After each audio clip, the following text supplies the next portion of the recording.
go back and look at that acronym list, and it should give you some pointers. And Rick, I'm not sure what's next on the agenda. I'll let you take care of that. Okay.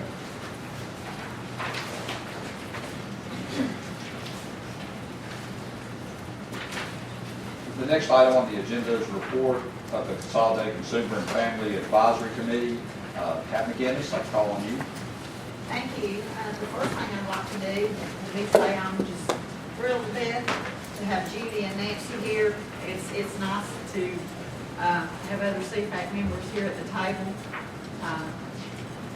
And in the future, I guess we'll need to talk about how we want to do this report, whether we want to rotate or whatever. But our CFAC did meet last week and 21st, and we continue. Nancy led the meeting, had a good meeting. We continue to be involved on committees, cross-functional teams, Bible council, state to local CFAC calls, as well as other activities throughout the community and state. Actually, I got that wrong. We did meet the 21st. In January, the regions, each regional meeting group had a meeting. We met the 13th for the central region, the 14th the western region, the 28th the northern region, and the 27th was the southern region. And we did all four regions, met by video with Nancy leading the meeting on the 18th. We had a presentation on backup staffing for innovations, and we also got information about the 4 new senior directors, with 2 of them presenting a highlight of their departments. We also were updated on the Western Regional Partnership and updated on the new board consolidated entity. Our next meeting will be March the 10th. It will be a steering committee meeting at the regional offices. Thank you. And Nancy, would you and Judy like to say a little something before we conclude?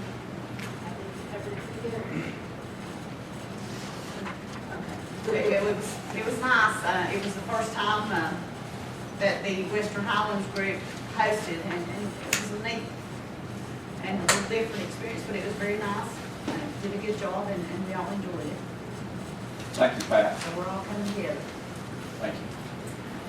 Our next item on the agenda is a report of Consolidated Provider Advisory Council, and Duncan Sumter is going to give us a report.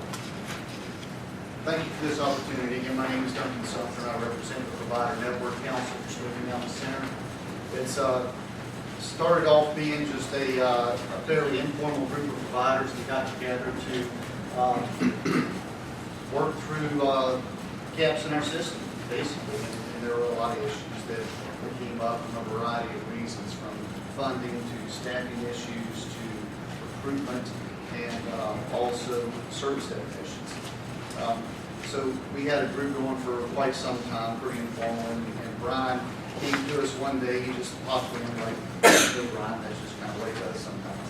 He just popped into our group and he said, you know, we're transitioning from an LME to an MCO, and we would like for you to consider forming a network council in a more formal manner to be a partner with Smoky so we can work through this transition together. And one of the things that Brian does very well is to make sure that folks are included and that they are heard in a real way versus just for the play field. So he said that we took his advice, formed a formal council, and through Brian's leadership and Christine's leadership, Smoky became a very formal part of that work group and to the formation of a true council of bylaws and membership. That council expanded recently with the inclusion of Western Highlands, and so there are formal members from the Western Highlands area. And we also have representation from CFAC, which is just immensely important, and also from CCNC. Am I missing anybody from? Well, we also have representation of voting members from Smoky Mountain Center as well. Am I missing anybody in terms of representation? So in any event, this council's purpose is to be a partner with Smoky, a true partner, to work through the transition, to create the best continuum of care for consumers, and the highest level of professionalism and services for consumers and stakeholders as well. Jerry, you bring out a good point, or you brought out a good point earlier, that we have a responsibility to make sure the best happens with what we have. Judy made a good point earlier when we met, and she said, boy, mental health isn't going exactly the way we want.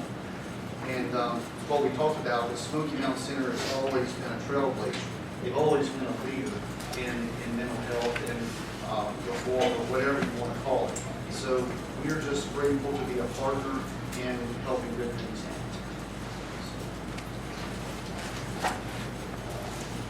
That's all I have. If there are any questions, I'll be glad to. Thank you. The next item, item K on the agenda, are the Board of Directors items. I'd like to call on our newly appointed Board Attorney, Jay Coward, if you want to lead us in the discussion of the interim bylaws and the committees, rotations. I believe Jay and Tracy Hayes and Shelley all have been working on reviewing the bylaws. You have that information in your packet. Jay, you want to lead us through that? Okay, I'm sure everybody in here has at some point in time sat on a board of directors or a council of some sort, and you know, I set of bylaws to govern how you proceed. And we had a set of bylaws that was last amended on March 25th, 2010. Periodically, they have been amended over time, but they've really been worked over this time around. Tracy and I, together with Shelley, have worked really hard to try to get the bylaws in shape to help you understand what your responsibilities are and what rules guide you.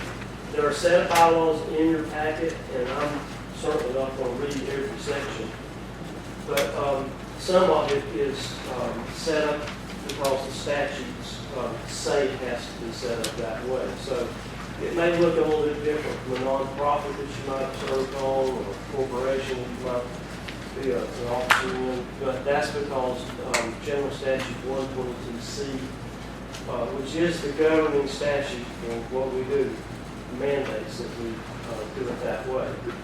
Again, there's some other parts of it which would be familiar to you just from your experience and background there as well. So we have a definition and purpose of who are we, what do we do. What we do is also a statutory function. We have powers and duties. In the third article, these two are set out in the statute in various places, and we have put in here those places, so if you want to pull that up later on, you can read those particular statutes. We won't go through all of them at this time right now. The LME, MCO, area authority, all those words, none of them have been eliminated. We use all of them, but whatever it is, we are right now. In section Article 3B, it tells what our responsibilities are. These are also statutory. Some of the statutory responsibilities actually don't apply anymore. Some of them have been there for years and they don't really function anymore. They just haven't been taken out of the statute yet. You'll find, and you'll hear Tracy and I over the next coming months complain about this particular chapter over and over and over again, but it's been built on and built on and built on and worked on over the years to the extent sometimes that you're just mystified that there's a section in there the way it is. So what we have done is we have taken our best shot at pulling some of that stuff out. So it's not in your bylaws. So you may look at the statute and say, are we supposed to be doing this? Well, you may not supposed to be, or this program may not even exist anymore, even though it's in statute, but it won't be in the bylaws because we tried to pull it out so you don't get confused about it. Every once in a while, people will actually open up the statute and look at it and see what they're supposed to be doing. The board composition in Article 4 is is going to be covered by Tracy, I think, in much more detail tomorrow. Okay, but I will tell you that the new members here are here because the General Assembly last session worked on what board governance was supposed to be like. And it used to be that a member of each county in our catchment area served as a member of the board of directors, and we're going to pick another person to serve at large. And so we had quite a large area board prior to this new law. And that was because the way mental health first started in North Carolina was through the counties. And the county had great responsibilities to provide for mental health, PD, and SAS. So the legislature's changed all that. And they have said you have to have several specific persons in this new board. And we have gone, we've gone down that statute and sought people in the community. And you're here because we have sought you out to serve in those specific instances. And so for each part that the legislature said, you've got to fill this slot, we filled it. So you're sitting here because you fit in a slot the legislature has created for you. And I hope you feel honored by that, because it's something that we really tried to make sure we got the best that we could possibly get. It was very, very difficult to figure out which county commissioners would survive, because we had a board of sterling people. The people who served their counties and also chose to serve the Smoky Mountain on the board were very special people. And it was hard to say, we are going to keep you and we're going to let you go. But we have a game plan for that as well, and I'll cover that in just a second. So when I get back to you can hear what we came up with. I think you'll like it.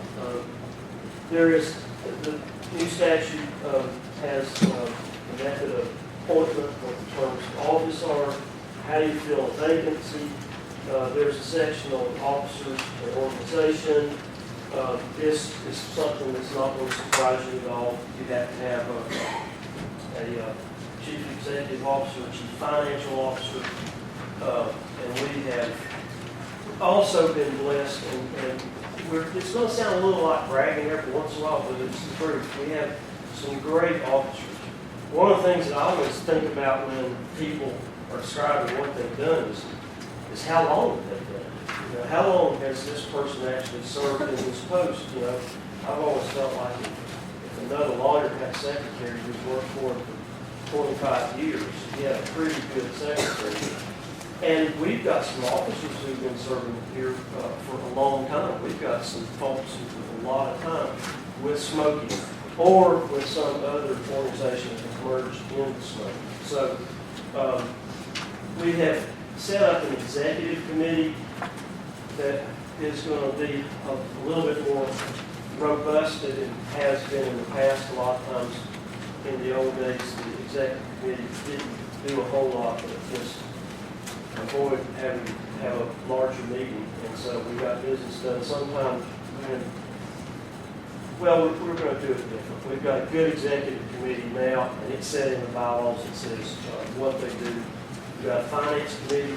I think the way we're going to run the finance committee will be like we have in the past. The finance committee will meet and have detailed information and have discussions that Lisa will lead, and then they'll come back and make recommendations to the larger board without having to get down in the weeds like the finance committee will be getting into. And since the finance committee is going to be comprised of members that are in here, we feel like that will help things move along. It has done us well in the past. And Ed, are you still going to be the chair of that? Judy Powell. Judy Powell. Okay, Judy will be a very capable follow-up to Ed. We have a bylaws and policy committee. We have a performance and quality committee. We have a nominating committee. We have a Human Rights Committee. Jay, Yes, sir. just wanted to mention, Carolyn, I hope you don't mind, but we thought that you would be the most appropriate person to chair the bylaws and policy committee since you are on the board in capacity as the healthcare attorney. So that's going to be our recommendation to the board.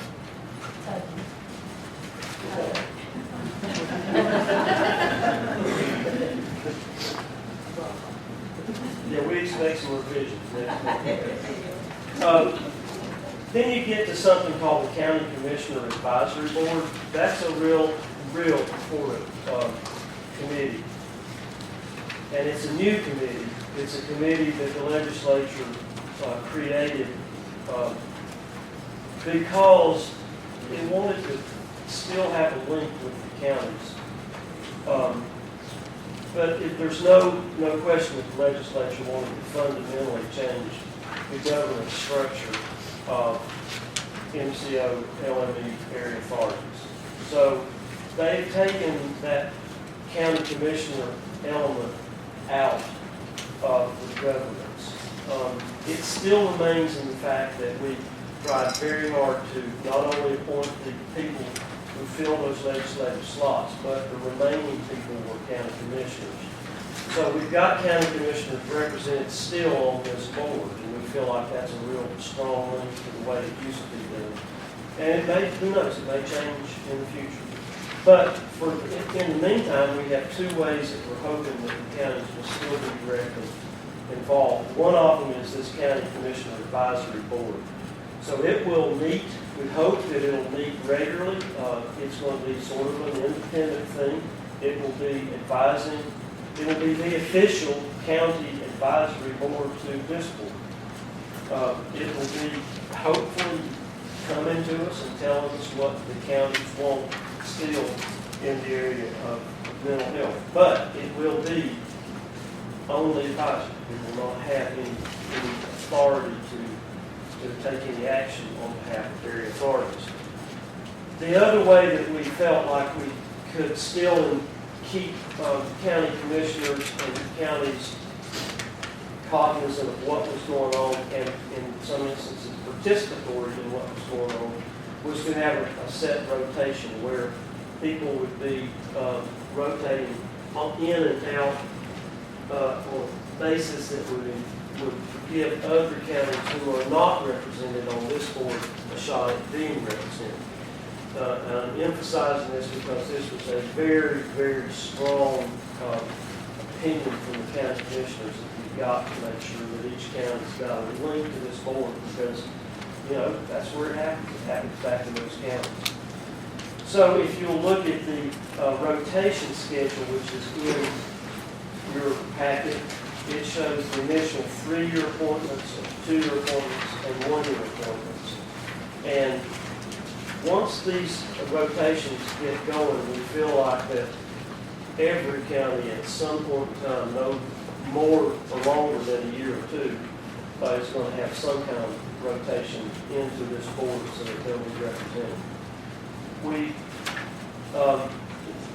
This was extremely difficult to set up and make happen. It was like playing 3 chess games simultaneously to try to make sure we got county representation, we got the appointments that the legislature required, and that everybody was as happy as they could be. But I can assure you that some of the board members who went off, and maybe some that are sitting here today, are not happy about the way this government structure is set up now.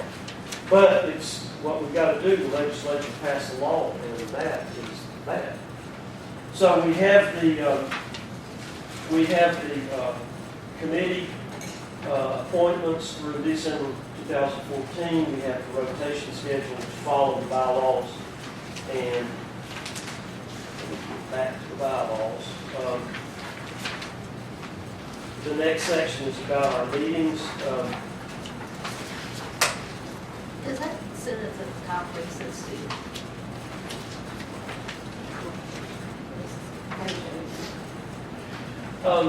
The question is, does the sentence at the top of page 8 make sense? It does, but this is one of those things that is out there that may get changed. In other words, the person, we want someone who is presently serving on this board now So that would be Michael. to be to be the Okay. chair of the advisory board, No. the first chair of the advisory board. That way, we think that that'll get the advisory board off to a good start. Thank you. All right? You'll get a public notice of your meetings. I'll cover this more in depth tomorrow. It is a public meeting. It's not a closed meeting. These materials are public documents. They are, once they're produced, they are mostly obtainable by the public. There is a section in here about attendance, about how we're going to conduct the meetings, what a quorum is, and then we have a board that we'll be trying to follow as we have our meetings. As you know, there's a section about code of ethics, which Tracy invoked just a moment ago.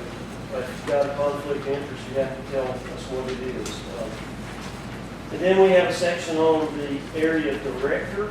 We'll be taking action on that later on today in a closed session.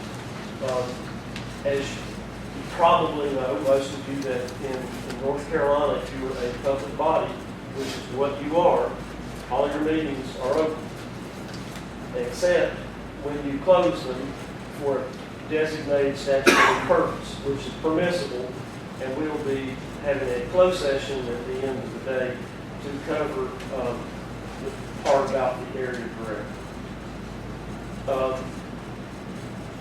And then we have a section on funding and assets.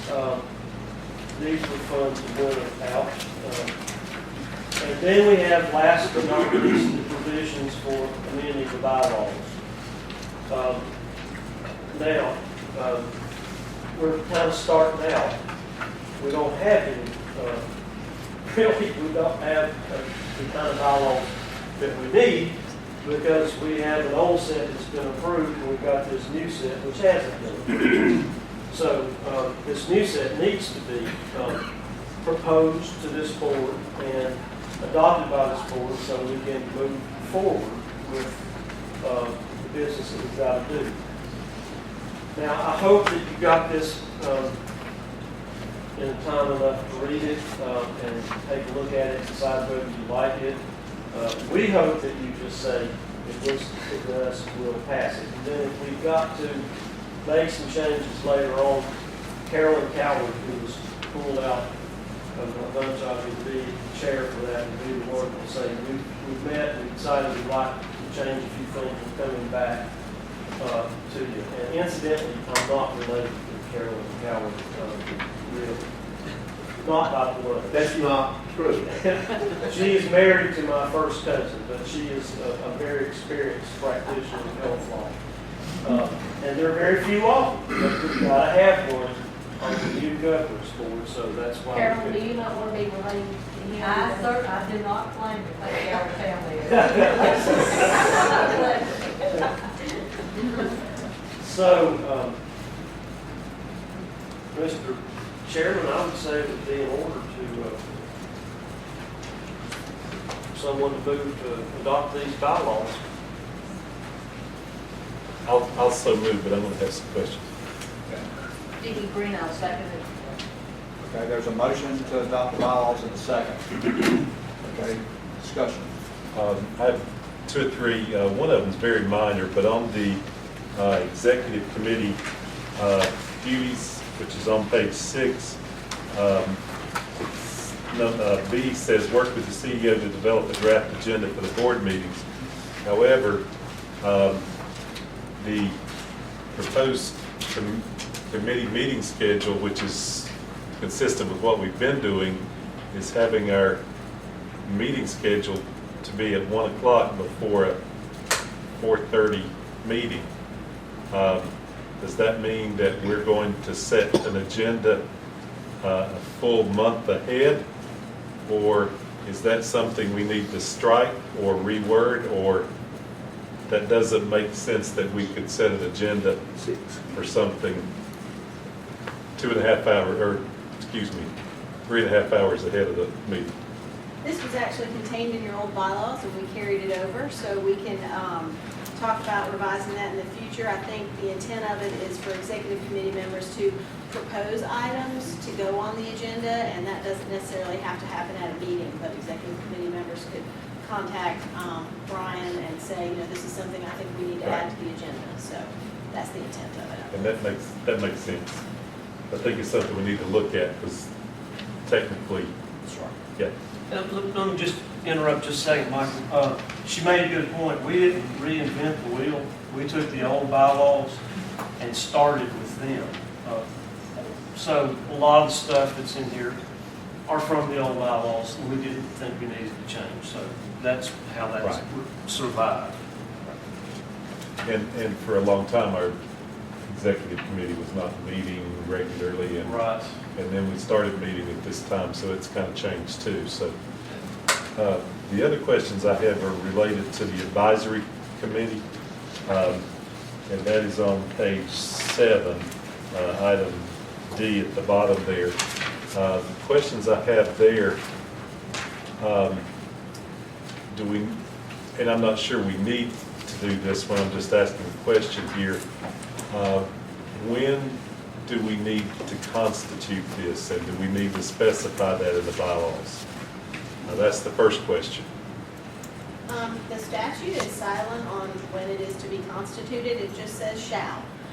So this is, and as most of you know, and some of you may not know, Smokey kind of got a little bit of an extension of time in which to come into compliance with this statute. All of the other MCOs had to come into compliance by October of last year, but because of the consolidation with Western, the legislature gave us a little more time to form this board and to form that county commissioner advisory board. So, but my recommendation would be as soon as possible. Actually, it's even weirder than that. It doesn't say shall, it says there is established There is one. the county commissioner advisory board. So we don't know where it is, but there is one. We don't know how you put people on it, but it exists. So, Michael, I think you're Well, going that's to part get of the to reason figure I that asked. out. That's part of the reason I ask, is because I think there's going to need to be a lot of preparatory work, and we're in the midst of getting ready to look at merger with another organization.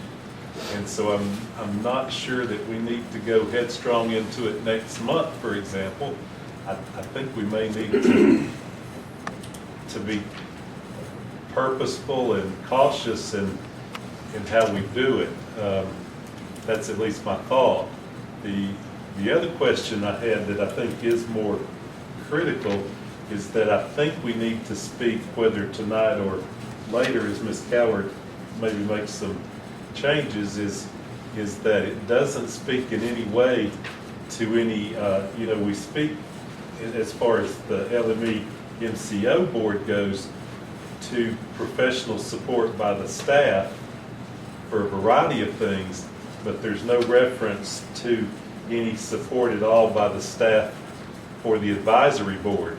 So for example, that would mean if I'm the person in charge that I'm sending out notices to 23 counties and You're on your own. I'm gathering a meeting location and who's going to pay for refreshments or meals or who's going to do all of those. So I think Our we really, assumption, Michael, you're so confident, and folks that don't know Michael, let me just, his confidence is so remarkable that we wouldn't have even thought of suggesting that he needed any help. No, we're somebody gonna, clean up around that chair Yeah. there. Well, we will provide a lot of support for that.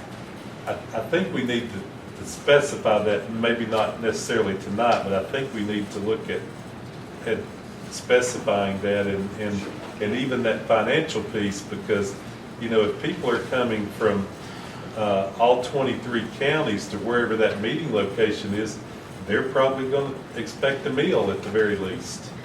Is They that get reimbursed. This is is not well statewide. I mean, this is just a There's only one of them So- that I know of, and I don't want to say it's not functional, they have a very, very small membership. So we're really going to be I won't say the only one, but, we're going to be kind of the poster child for this. Just having returned from Hartford County and those counties that, the problem is, county commissioners have a lot on the plate. And they know that this is a sister board. They really have no input, they have no vote. They can just say what, they figure they can do that in a letter to come out. They don't need to meet. They can tell you what they need. Right. So, but I think it would behoove us if we could come up with a plan, Michael, to make it less time consuming, but yet have that involvement. The County Commissioner Association, of course, come out strongly against the whole board makeup, just to be honest with you, because we give at the county level, not only in what we give to the Smoky, but what it costs us every day. Today, if you go to good copy of Franklin Press, we've invested $250,000 just in this year so far, and that's in ER and transportation. So the counties are given. So the County Commissioners Association and the county commissioners, for the most part of across the state, it's been. But I think we can, with Carolyn's help, I think, Jay, we can come up with something that may be out, because if you read the statute, where's it at? It's already there. It's supposed to be here, right? Is it outside? Or? It exists. There is established a county commissioner advisory board for each catchment area. So, but I think there's an opportunity here. We could do something a little different, Michael, than having everybody drive from Cherokee County to Asheville or wherever. And that's possible. That's why I think we need to be purposeful and deliberate and take our time and do it right.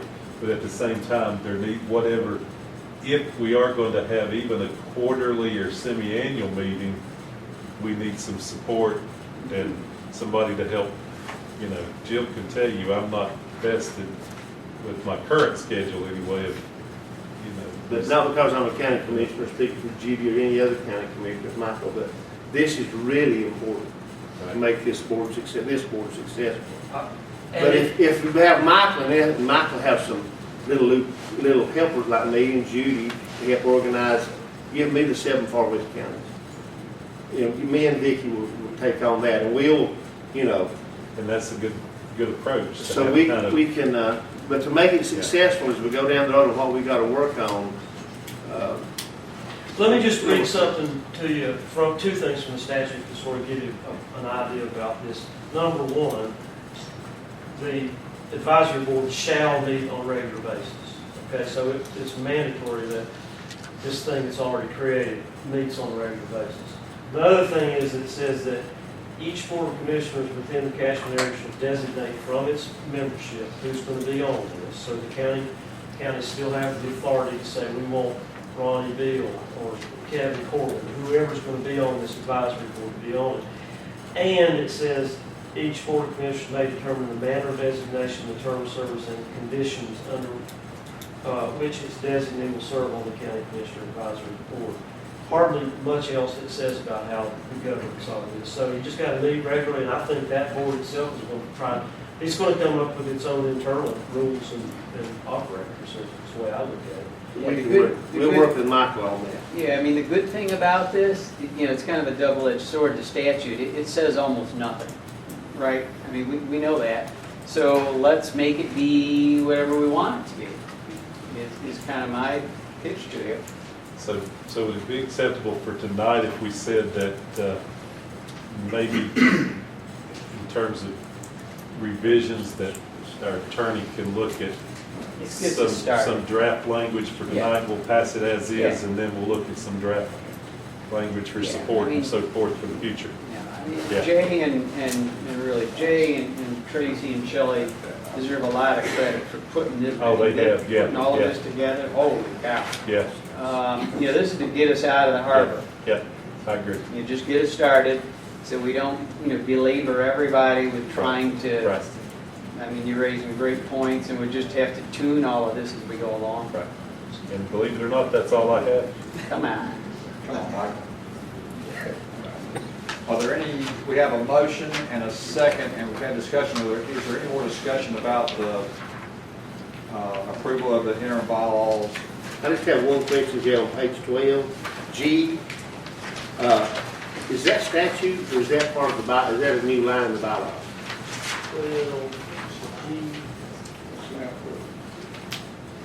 What was it again, Ronnie? On page 12, the very last one, G.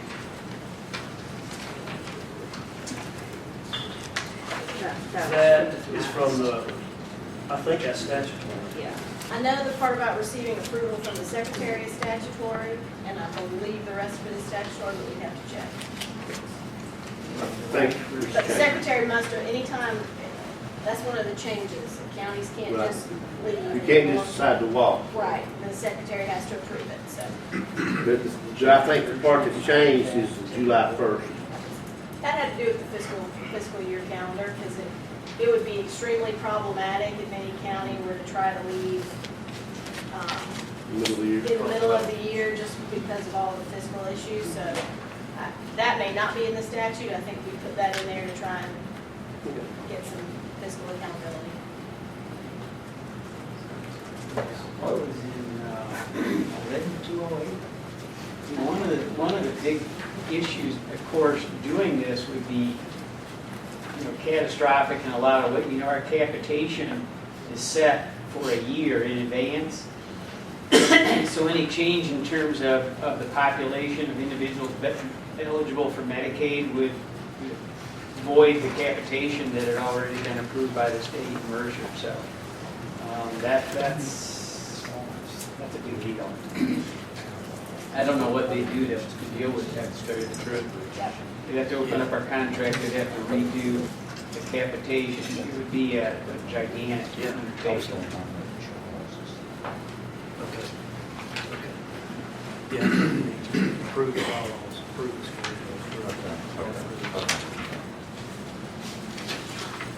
Any more discussion about the bylaws?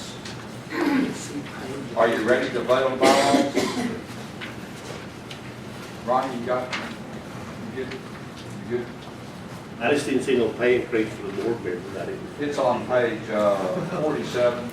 Thank you. We get paid the same as the attorneys, right? That's right. And you get grilled fish for dinner. Yeah. Right. Okay, we have a motion on a second on the bylaws. Any other questions? All in favor of approving the bylaws, say aye. Aye. Any opposed? Okay, we've got a good place to start. Okay, the next item we need to vote on is the board member rotation. Has everybody found that in the back of your, right behind the bylaws? It identifies the members of the executive committee, finance committee, bylaws, and policy committee, nominating committee, performance and quality committee, and our Western Regional Partnership subgroup of the executive committee, representation of human rights committee, and it also has proposed initial board member rotation schedule. I believe we need to approve those if it's appropriate to do so at this time. Judy Pope made a motion to approve. Is there a second? Second. Joyce Edwards, second. Any more discussion? All in favor, say aye. Aye. Any opposed? Okay. The next item we need to look at and take action on tonight is the proposed calendar of regular board meetings through December 2014. There are some options on that, so I need y'all to look at that, talk a little bit about it. And also, Jill has asked me to point out that there's an error. It should say all meetings will start at 4:30, not at 4. So the changes possibly be first will be May 22nd or May 29th. It's around the Memorial Day holiday, so I wanted to give people an opportunity to think about it before you decided.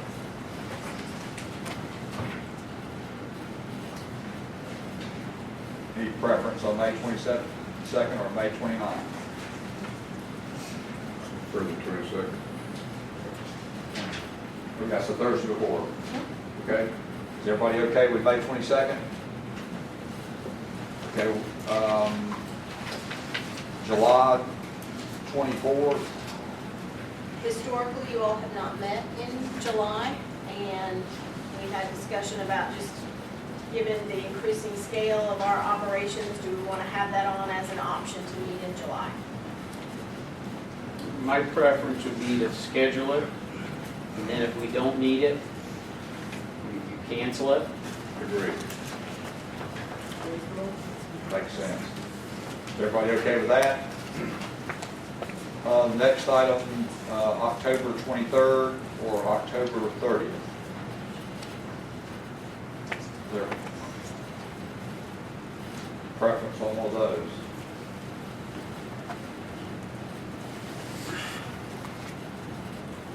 Hate to ask this for the children, does anybody know when Halloween falls? That's why. Why is there a question about?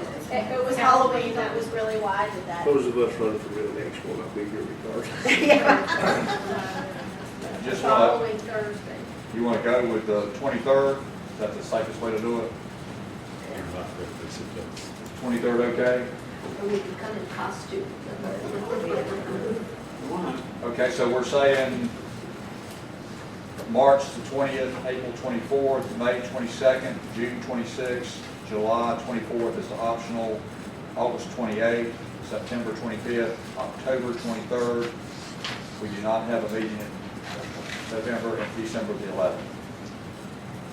And the meetings are at 4:30, not 4 o'clock. If everybody, You said that Yes. you said that, okay. if everybody's fine with that, is there a motion to adopt that So moved. schedule? Second. Ed made a motion, Larry second. Any more discussion? All in favor of adopting the schedule, say aye. Aye. Any opposed? Okay, that's the schedule of meetings throughout the rest of the calendar year. Okay, Mr. Coward, what next? We I have need, to ask one question about the meetings, if those that are, some folks are probably real busy and what, can we do, is it possible to be on a conference call during the meeting? Yes. And so there'll be numbers provided and, Yes, the bylaws that you all just approved allow for people to participate by telephone for the board meeting. for the board meetings. And all that we ask in the bylaws is that you notify Jill 48 hours in advance so she can set up that conference call capability. She sends me within 20 minutes, that's You just got a bad look, Ryan. But yes, we do recognize, with our expanded catchment area in 23 counties, that sometimes people are just not going to be able to make the drive, and wanted to make sure we had that option for people to participate by Thank you. phone. And maybe one day we can even do Skype or some kind of video conferencing capability, but not sure we're there yet.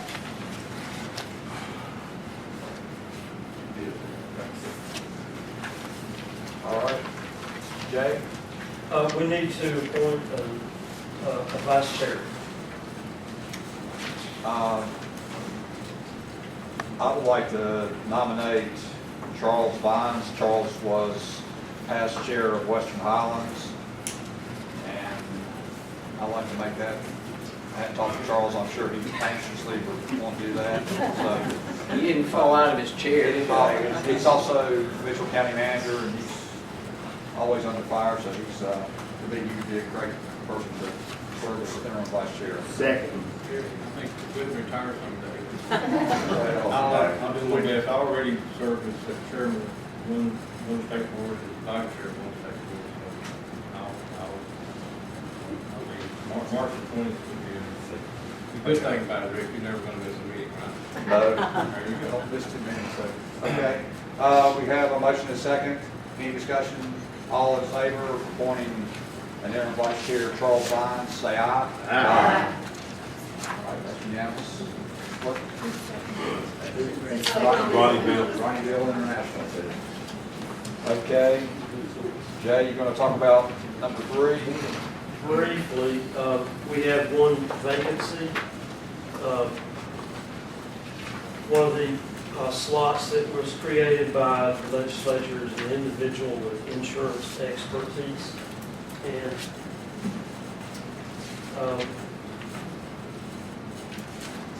consistent with the scale and Yeah, nature. right, consistent with the scale and nature of the managed care organization.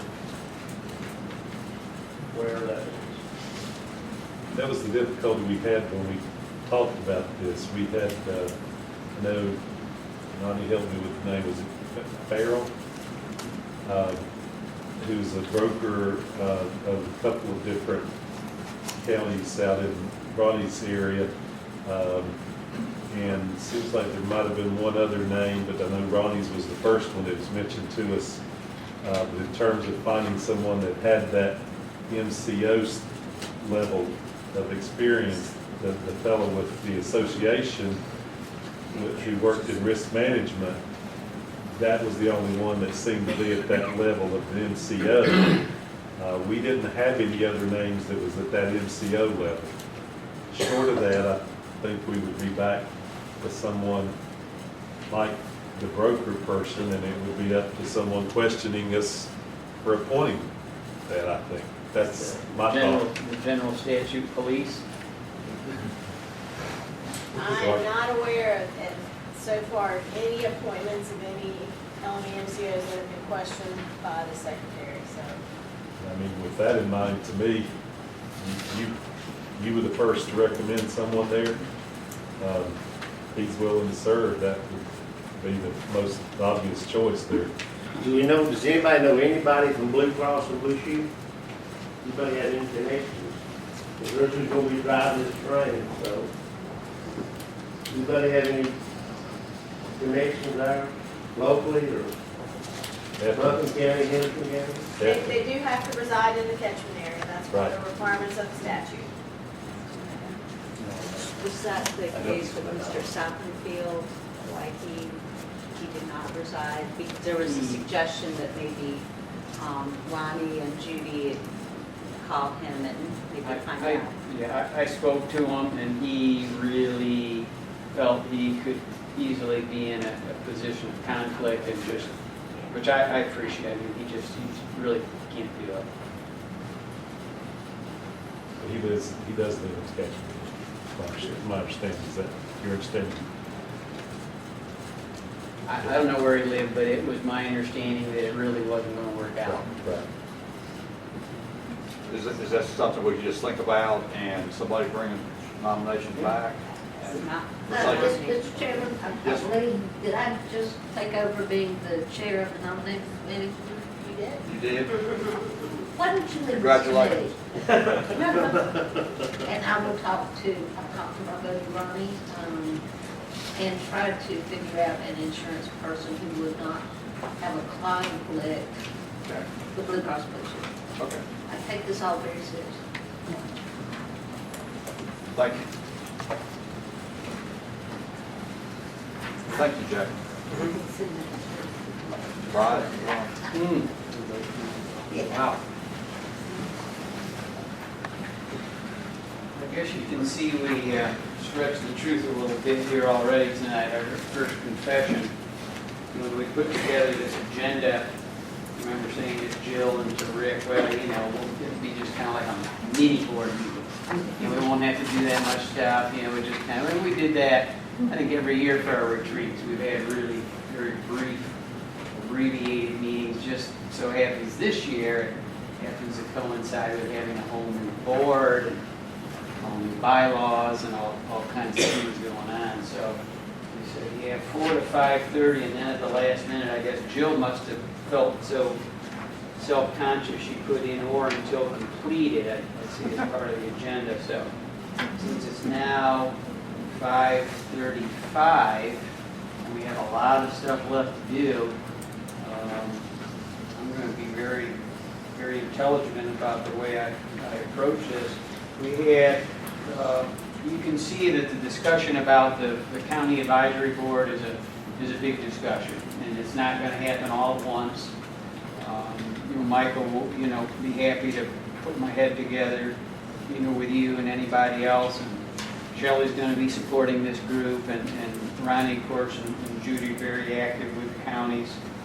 We just do whatever we need to do to make this something that is helpful and meaningful. It really, I think that's our goal. we have a lot invested in the community. We've done some work on kind of marketing and messaging, and, the more that we explored ways that we could talk about that, we were sitting in the conference room one day and we realized, and Nancy must have been there, half of our staff are embedded in the community. Okay, either through care coordination or community collaboration. So we have a very, very deep investment in our communities, and I look at this Commissioner Advisory Board as just being another element of that, honestly. So that's a big part of who we are. We'll put some work into that and make it something good. It's just not going to all happen tonight. Fair? Okay. The Western Regional Partnership. Here's a light topic I can cover in the next couple of minutes for you. I'll tell you what, in your booklets, you start with, I believe it starts with this map, okay? And if you leaf through there, that's the existing MCO map now. I guess we could probably, maybe tomorrow, what I'll do is project what the map may look like if we end up having 4 instead of 10. We have which is the goal, of course, of the partnership. And this is not something just relative to smoking. This is something that involves the state's vision for reform of Medicaid and a whole bunch of talking we're going to do tomorrow. So in preparation for that, if you were able to look at, we do a summary update each month. It starts with November, and then it goes December, and then January, and February, our most recent update. You would get a very good sense of the work that we have been involved with the assistance of the Cancer Collaborative towards the creation of a region and an eventual single consolidated entity that would be responsible for those 35 counties. Right? Right, on the map, if I'm reading this right, it is showing Center Point is out. No, they would be part of our group. Well, what's the big red line for them? Well, that's historically, there was Christina, the state kind of viewed regions in the state. It's really an artifact on the map, to be honest with you. It doesn't apply anymore. The state used to view... In the relationship to institutions. Yeah. Who had a mission of Rock Hospital and J. Iverson. So they were kind of divided up. So that line really probably shouldn't be here. Yeah, it should. So we're still dealing with the Center Point. Center Point and Partners would be part of our region. If you look at those updates, you'll have a really good idea of what we've been working on and why. And the other document that I really ask you to take a look at is the draft letter of intent.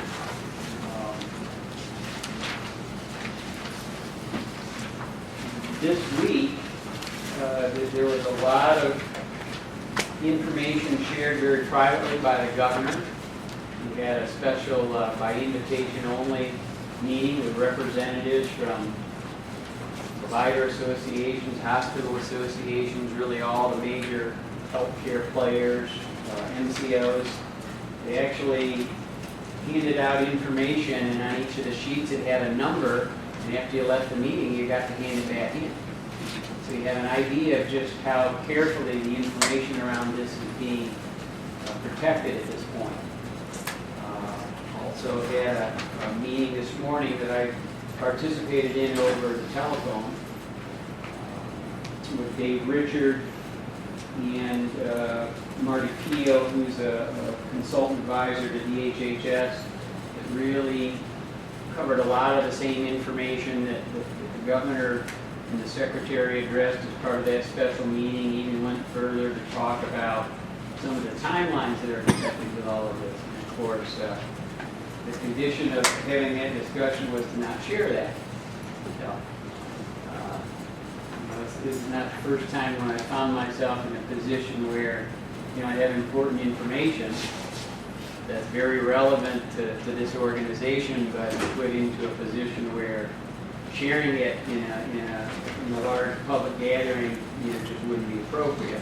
But we'll certainly have plenty of time to talk about that. I think Wednesday is the date of the next Medicaid Reform Advisory Council, and I know the Cancer Collaborative will have staff there, and that gal takes unbelievable minutes. She typed, like, I'm not getting verbatim. So we'll have a lot of information, I think, after Wednesday. The world will be, again, a different place in terms of where we're headed in relationship to the entire reform plan that the state has. Tell me again the date that the secretary is supposed to make public her announcement. It's the 17th, but you're going to get to hear it all Wednesday. Okay. Minus just, detailed. I mean, it's pretty clear that they have a plan and are ready to articulate that plan. So, tremendous bearing on what we're doing in terms of the partnership. I would tell you, compared to any other place in the state, we are much further advanced with what we're doing. And again, you can read what that amounts to here. The focus has been primarily on standardization of business processes, being uncertain about the pace and the priorities of the governor, and of course, what I should add, of course, is the General Assembly, has the authority to approve or not the state plans. And that's a big piece that'll be played out in this short session. Now, one of the interesting things about the short session is it does happen to just coincide with an election year. So how the General Assembly views the plan from the governor and how much they want to get their teeth into things in this short session. You see, we have some very interesting dynamics that are being set up. So the work that the committee does, Ronnie and Mandy and Rick, in relationship to that ad hoc committee on regionalization, they got some work ahead of them, as do all of us. Please look at the letter of intent. That took some time to put together. Not a binding agreement. I think it's fair to say the state will require binding agreements at some point. This is a statement of values, priorities, and recommendations for how things would be, how we would go about doing certain things. Okay, it has not been widely shared. The plan, I understand it, would be, we're having a face-to-face meeting. We being the representatives from the other MCOs, the board member representatives, on March 26th. And I would say this is really the main agenda item. We did have one meeting. It was kind of a virtual meeting. It was in the middle of one of our snowstorms, and some people were on the phone and some were on video. Reviewed it. I don't recall there being a lot of, Ronnie and Rick, there were a lot of issues with much of what was in there. But certainly, the board needs to understand this, and whether or not this is something, again, the logistics of this are tough. Will we have a meeting before the March 26th? Will we have another meeting? What's the schedule? We just approved? You mean the board? Yeah, it is. March 20th. 20th? Okay, good. So we don't have to take any action on this tonight or tomorrow. But we would need to at that next board meeting. So this is really for your review at this point. And I suppose we would certainly entertain any ideas that people had about suggested revisions. This gives us a month of time to look at this. So if you can get through that stuff, I'll try to speak in a little more depth about this, as will Lanier and Dan tomorrow. Fair enough?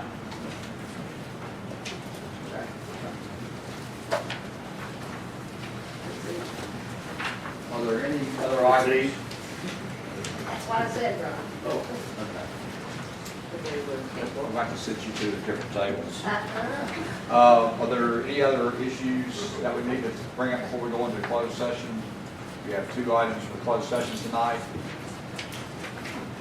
Seeing there's not any at this time, do I have a motion to go in closed session? So moved. Second. All right, Michael and Vicki.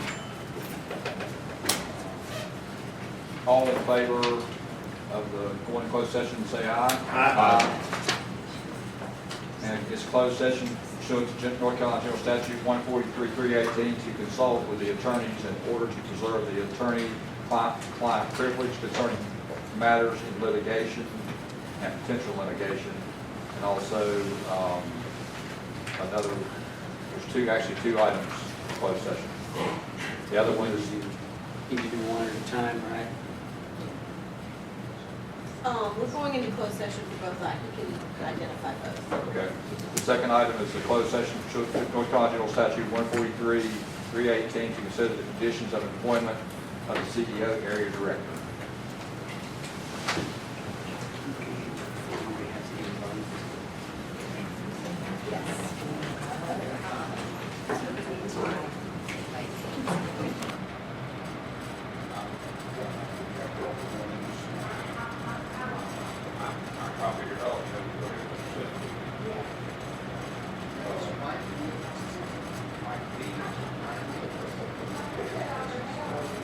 There's a lot of meetings in the area up there.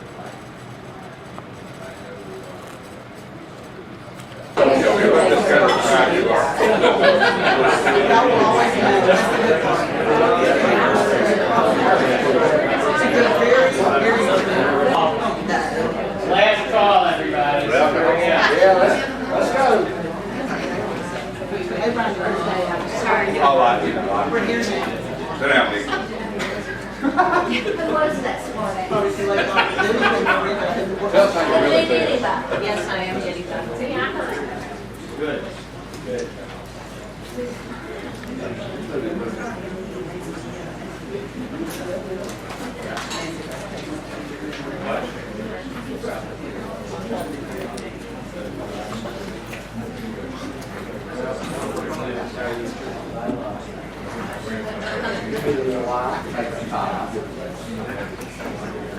You're up, Brian. Well,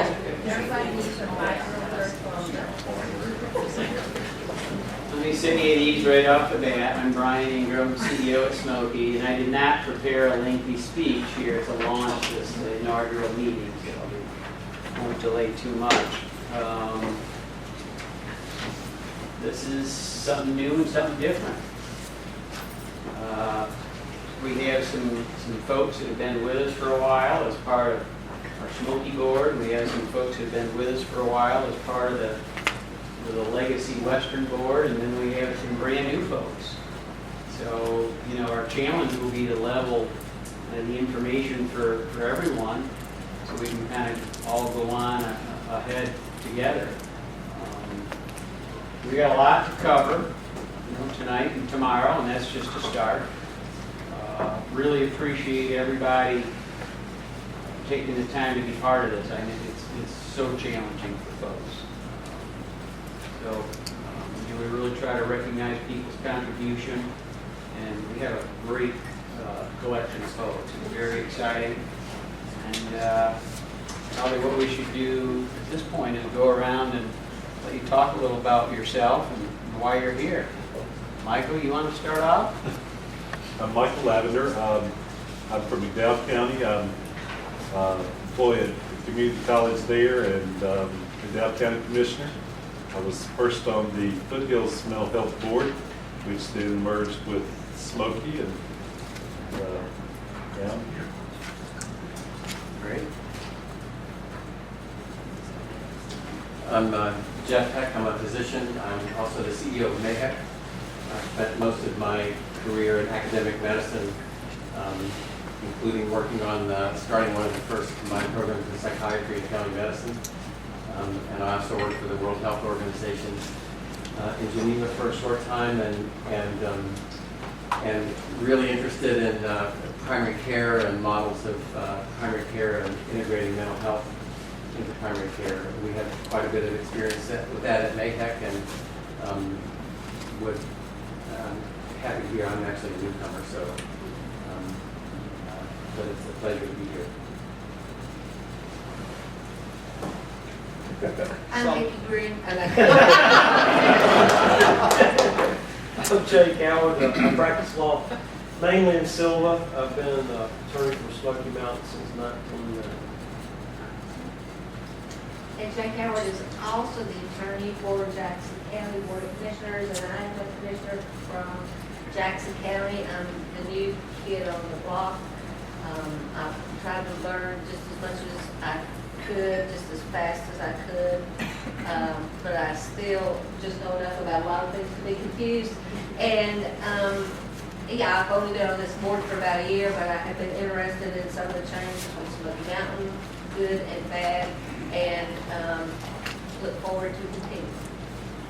I'm Joyce Edwards. I'm the Social Services Director in Polk County, and started out on the board of Foothills Mental Health back in 2005, and been social services, well, been with social services for about 31 years in Polk County, and been the director there since 2000. If you're interested in what this board does, the population that we serve, and the counts of the circle. Who's that? Well, I used to be, AKA. I said Vicki Dowling. Yeah, that's right.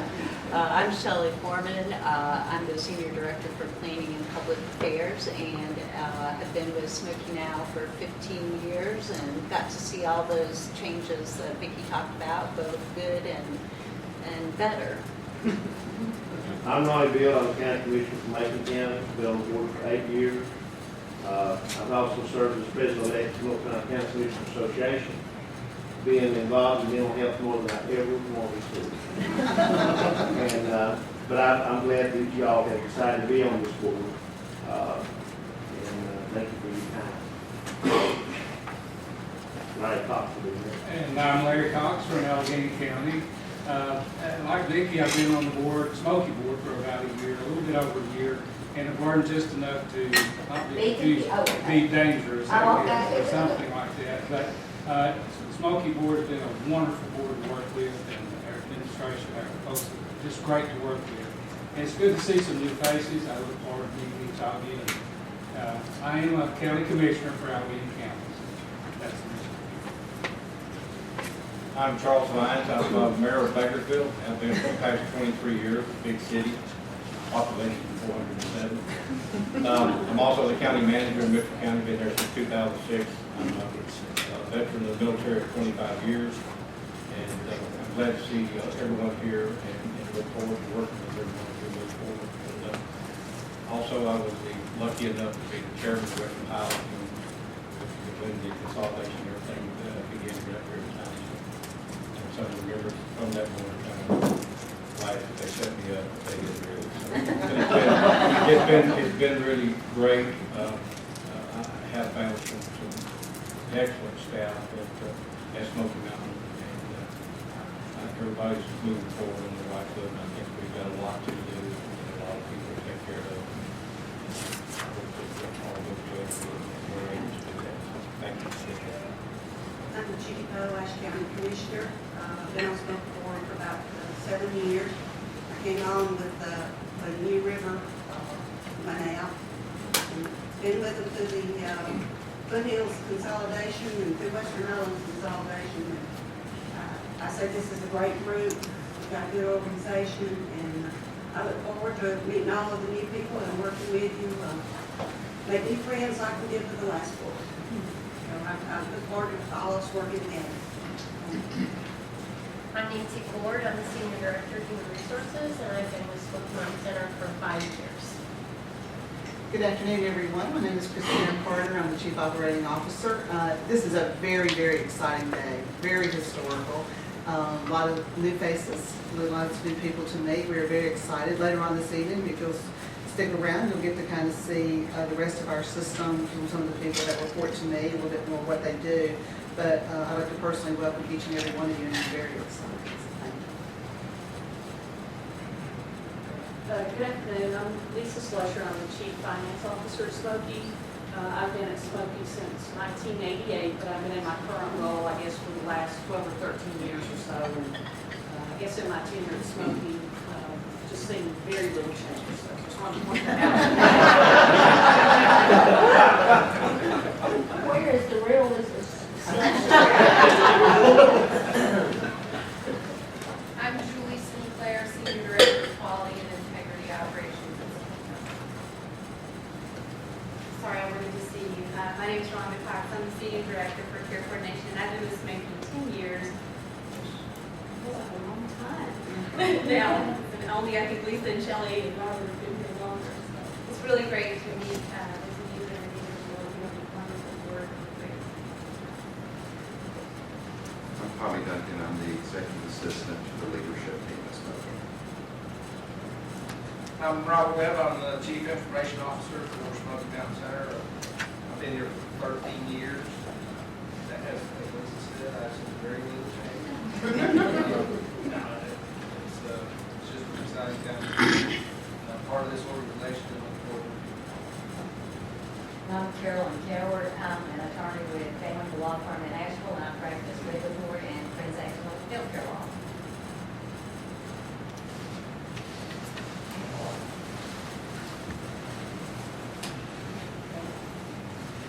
Duncan, you.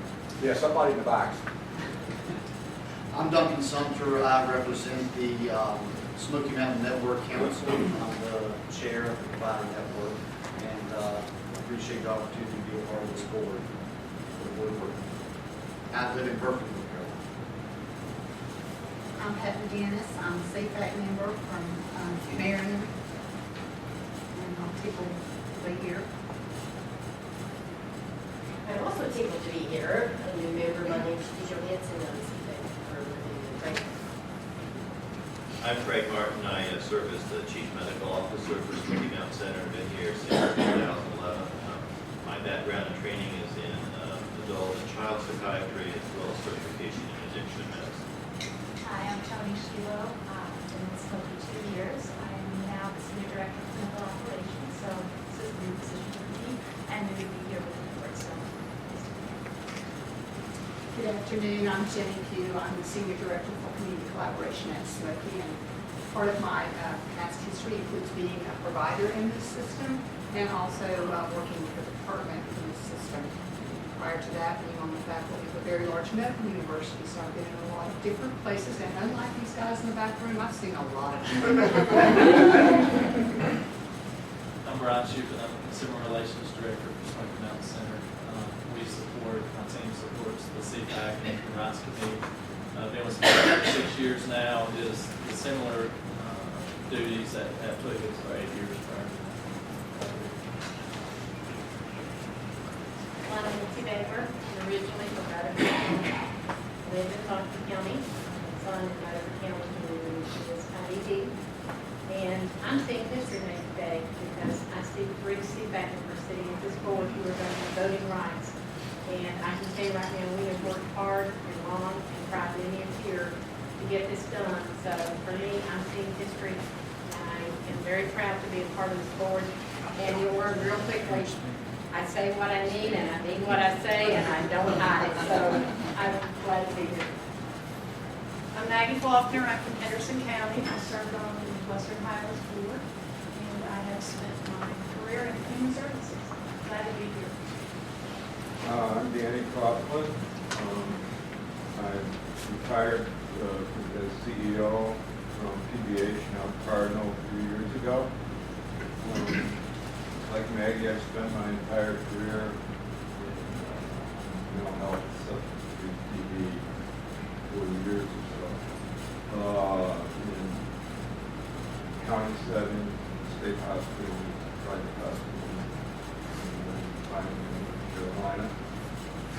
so I'm sort of semi-retired now, and I help with Brian and just whenever you're around.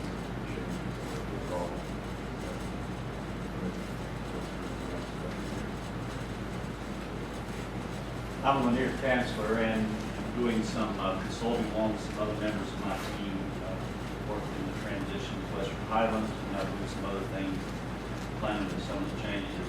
I know many of you, for those that don't know, I used to live here in Buncombe County. I was a four-term member of the legislature in Buncombe County. Then I served a term, 4 years, as Deputy Secretary of Health and Human Services, and then I served for over 3 years as Secretary of Health and Human Services. And I was sitting here thinking about that, and I thought, you know, when I went to the legislature, we were area programs. And when I became Deputy Secretary, we were LMEs. And then I became Secretary, and we're MCOs. So I promise I'm not going back to My name's Ed Charlton. I, like Judy, come on this board when the merger of Smoky Mountain and New River happened 7 years ago. And I served 2 terms as chair of the Smoky Mountain Center. And I so look forward to working with all of you. It's a great, great staff to work with, especially the Smoky staff that I'm speaking of here. And certainly, we got a lot of work to do. I look forward to working with you. I'm Jill Howell, I'm Executive Assistant to Brian and Christina, and I've been functioning as clerk of the board. I'm Tracy Hayes, I'm general counsel for Smoky Mountain. I'm Rick French. I'm from Alexander County. I'm county manager, and I'm currently the chair of the Smoky Board. All yours, boss. Okay.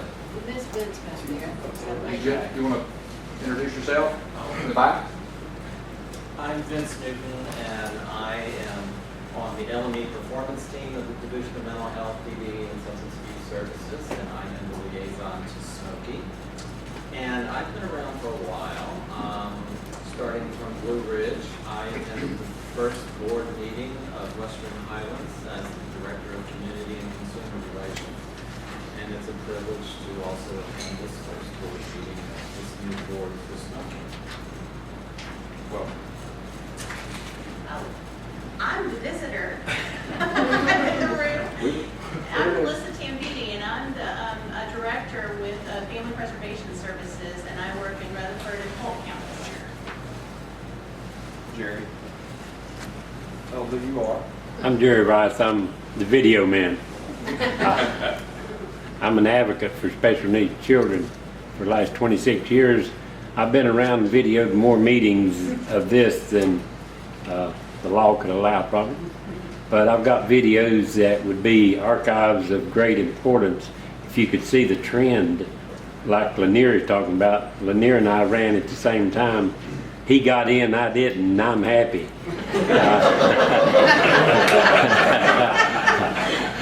But Lanier done a great job too. But anyway, that's who I am. I'll tell you something later. Thank you. Thank you, everyone. And again, I'd like to welcome everyone. Today is a very historic day for us. And I'm just thankful everyone's here. We're looking for a couple of good days of getting some work done, getting to know each other. And again, you introduce yourself, talk to each other. This is what this is all about. So officially, I'll call the meeting to order. I'm going to do a roll call of members that are here, and if you would say aye or present, or Ronnie, I'm not sure what you'll say, but anyway. Nancy Baker. Here. Ronnie Beal. Here. Larry Cox. Here. Carolyn Coward. Here. Joyce Edwards. She's here. She's here. Maggie Faulkner. Here. Vicki Green. Here. Jeff Heck. Here. Judy Johansson. Here. Michael Lavender. Here. Pat McGinnis. Here. Judy Poe. Here. Duncan Sumter. Here. Ben Charlton. Here. Charles Vines. Here. And I'm here. So we have 16, we have a quorum. The first item, or the next item on the agenda, is the approval of the agenda. Has everyone had a chance to look over their materials? If so, is there a motion to approve the agenda as presented? Motion to approve. Okay, that's Larry Cox. Second. Ronnie Beal, second. Any discussion? All in favor of approving the agenda, say aye. Aye. Any opposed? Okay, that's unanimous. Approval of prior minutes. There were minutes of January 23rd. Those are also in your packet. Has everyone had a chance to review the minutes? Okay. If you have, or even if you haven't, is there a motion for approval of the minutes? So moved. Okay. Ed, and then Judy. Any discussion? All in favor of approval of the January 23rd minutes, say aye. Aye. Okay, that's unanimous. Next item on the agenda is public comment. At this time, Jerry Rice. Turn the floor to Jerry. Thank you, Mr. Chairman, members of the board. It's always good to speak to a crowd that is doing something and got your heart in the right place. The superintendent told me that one time, about old Jerry. He said, that boy's got his head and heart in the right place. I said, I'd rather have my heart in the right place than the head in the wrong place. So, we meet a lot of nice people, and I don't want to say that in a bad way. But it's something I have noticed over 26 years helping special kids in school, that I meet so many nice people, but they don't know what they're doing. They don't know which way to point you. And I think if there's any venue of help, it's going to be through the school system. Because if you don't get the younger people first, you're going to end up with what we got right now, and that's prisons full of people. And one of the things that I'm concerned about, that I've seen a trend, and I'm glad we got a physician on board, is that children, their minds are being destroyed with medication. Absolutely destroyed. And I'm finding parents with physicians, it's popping pills to them, and it's not the way it works. They should have therapy, they should have good interventions in place, and I'm seeing this more and more. Now, you might be doing something right now, you might be looking for the future. I know that Michigan's done some things, I know other people have done some things. But I think here in the future, this ought to be a real target with the school population of kids. Because there's plenty of providers out here that want some money, and they want to do a half job. But I'm trying to eliminate every one of them providers that I can, because I won't tell on them. If they ain't doing a good job, they're not serving the kids and the families. And the education of families is very important to going forward with what we're doing. The governor's going to put health care in the behavioral health. I think they need to know what each one of them means. And right now, there's a very serious divide of where we're coming to put these two things together. Because I don't think that the physical health understands what behavioral health really is. And I think we've got serious work to be done, and I hope you're smart enough to do it. Thank you. I'll have you. Thank you, Jerry. Thank you, sir. At this time, I'd like to call on General Counsel Tracy Hayes.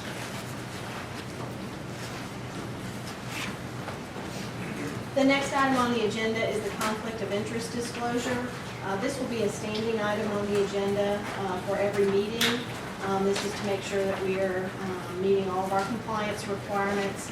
If you look in your packet after the January 23rd minutes, there is the board conflict of interest and business disclosures policy.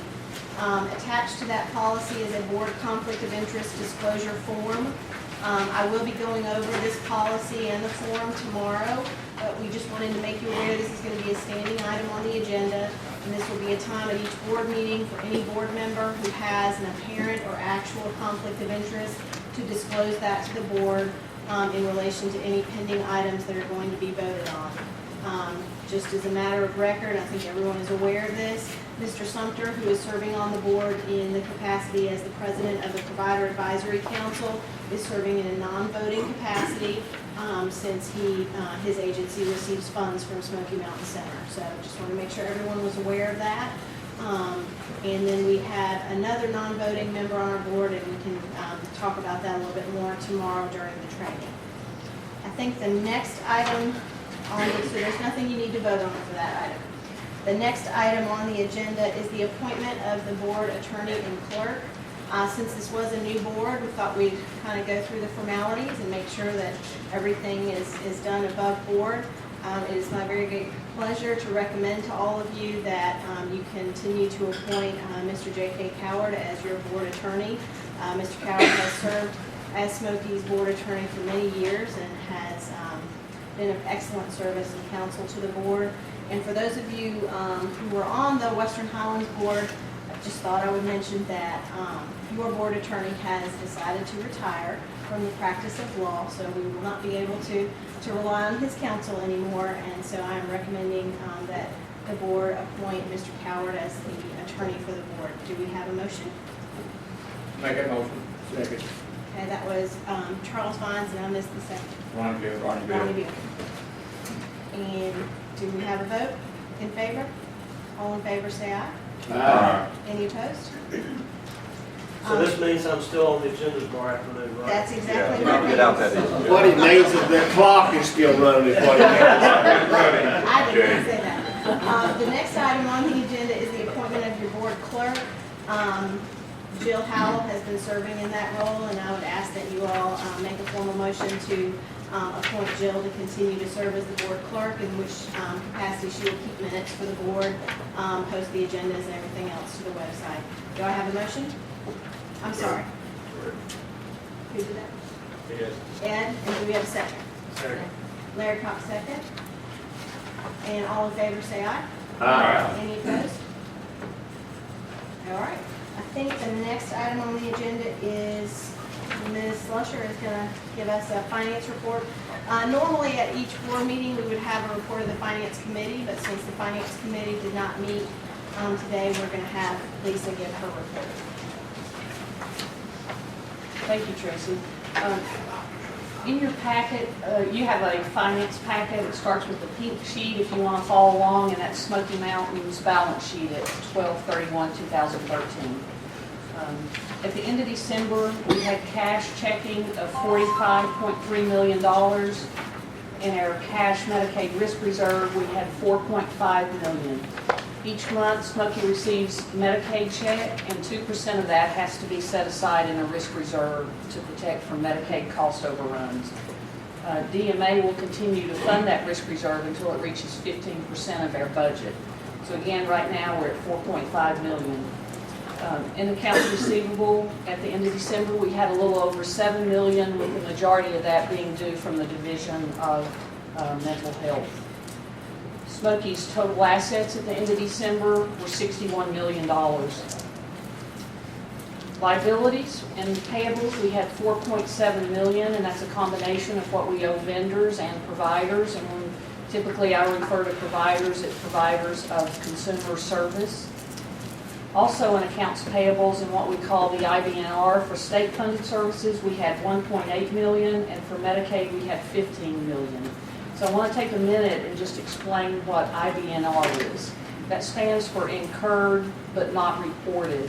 Smoky has currently over $250 million in our other contract budget line item to purchase services from providers in our network. And again, when I'm saying services, that's to provide services to individuals in our 23 counties.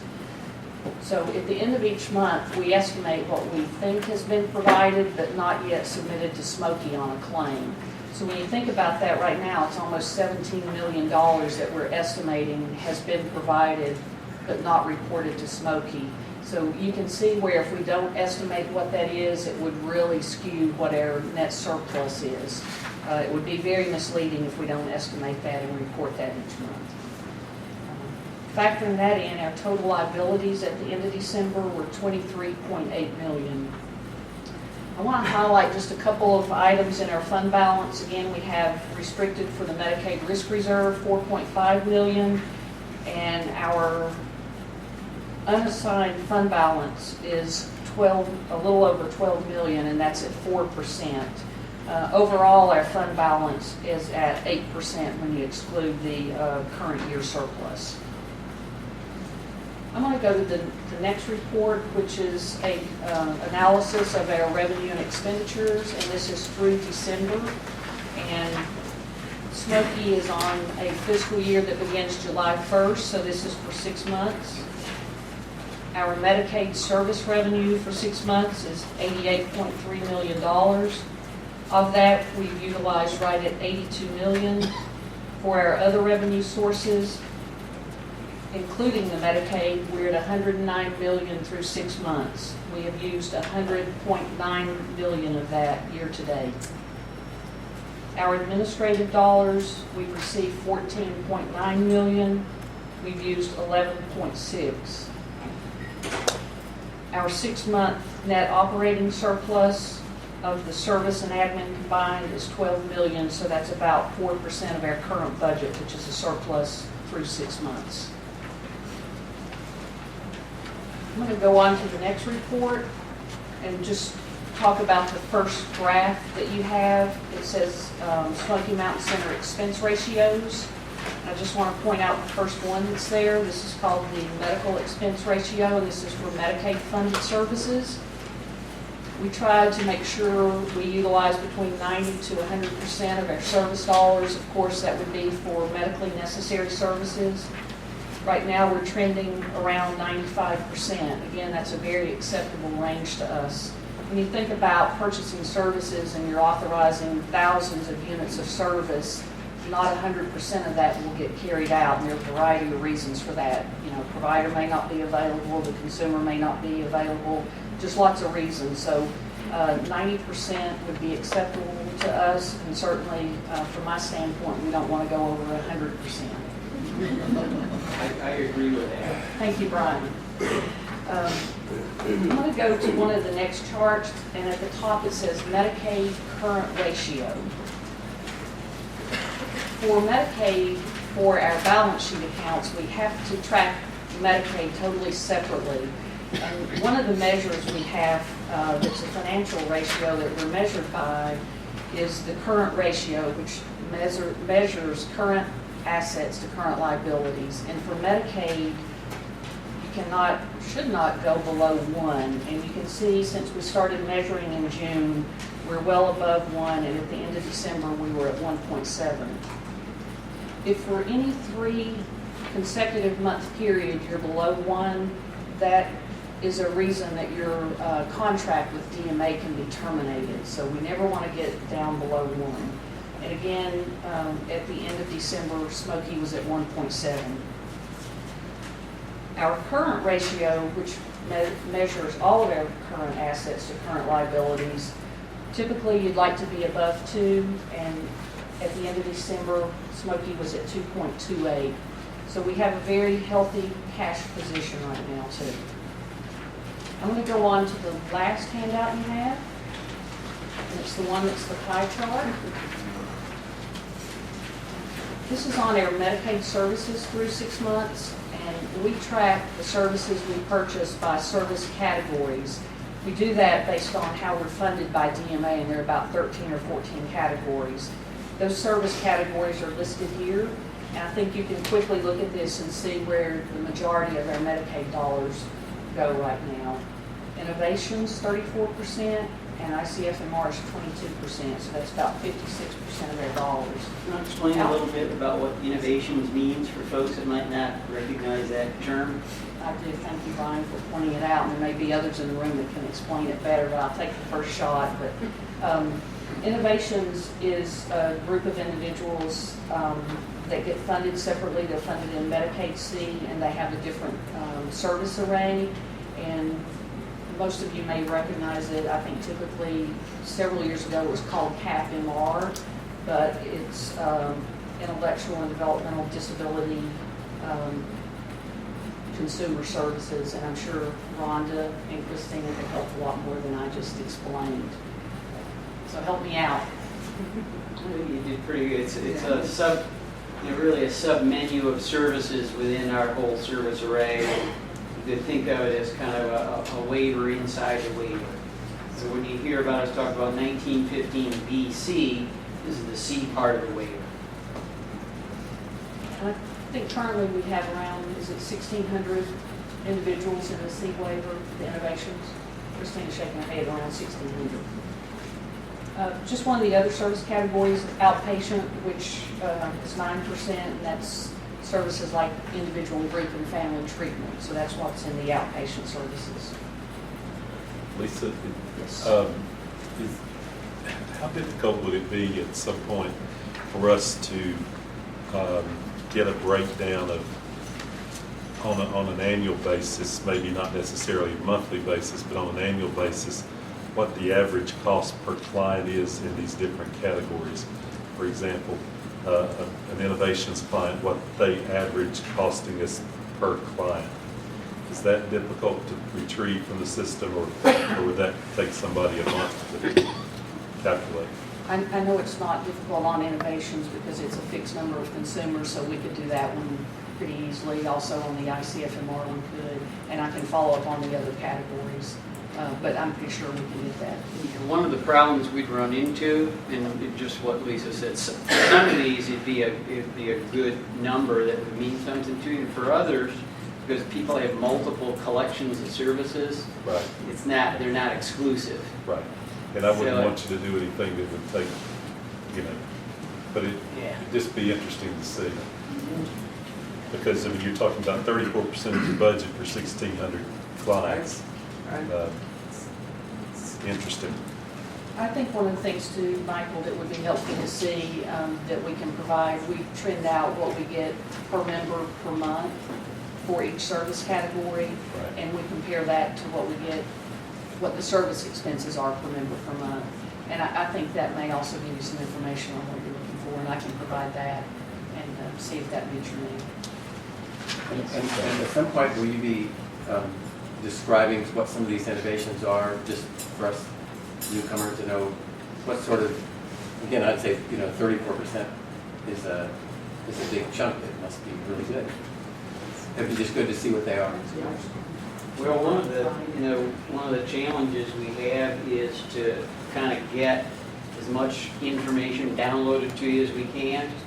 And, one of the features that we use for that is this thing called Vantage Point. Typically, and tonight we're having a very special presentation, a little different than how we might normally do it. And in the past, we've used this to really focus on clients and families. I mean, look at what we end up talking about so much as a board and administration. So it's a great way to refocus folks back to, clinical care.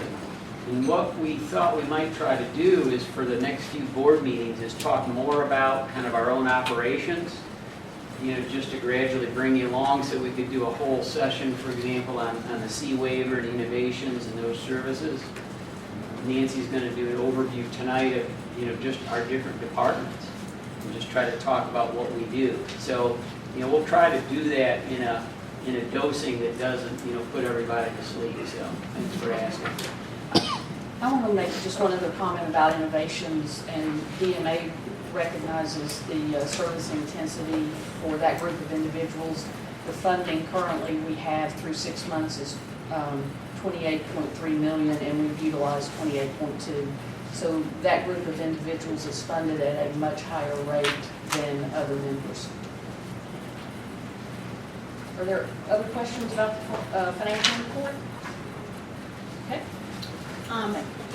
Dr. Heck, in response, we are going to do some training and orientation tomorrow. So for those of you who can be here tomorrow, I will cover in much more detail what the 1915B waiver is, what the C waiver is, what some of those services are, to kind of orient you and get you up to speed. So we will be covering that tomorrow. There's also, if you look in the back of your packet in the blue sheets, Julie Sinclair and I put together a list of acronyms. We realized that we use a lot of acronyms when we are presenting to the board, and we thought this would be helpful. It's a little long, but we thought it would be helpful for all of you. So, for example, when Lisa was talking about IBNR, if tomorrow or next week you can't remember what IBNR is. Operations.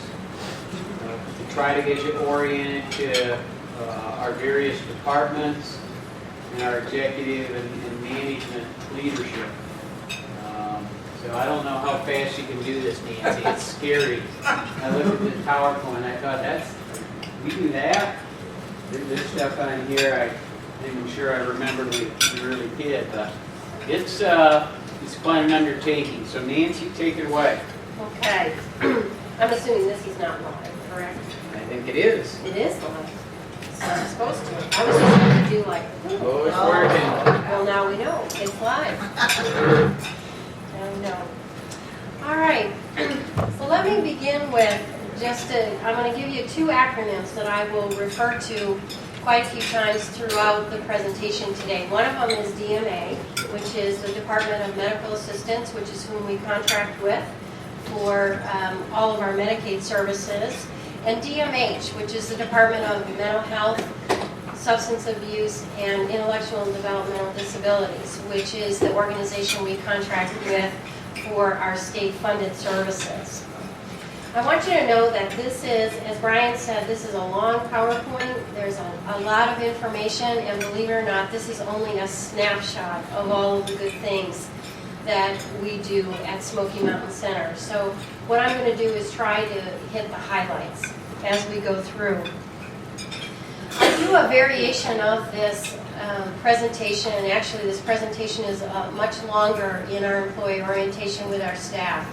And one of the things that I tell our staff is they'll say, why are you doing the whole organization? And what I tell them is it is not enough for you to know just your job. It is very important that you understand what our organization does as a whole and that you understand the integration of the departments and the importance of being able to communicate in the community to our stakeholders about what Smoky Mountain Center is doing and being able to address questions and know where to go to be able to get answers if you don't know the answer.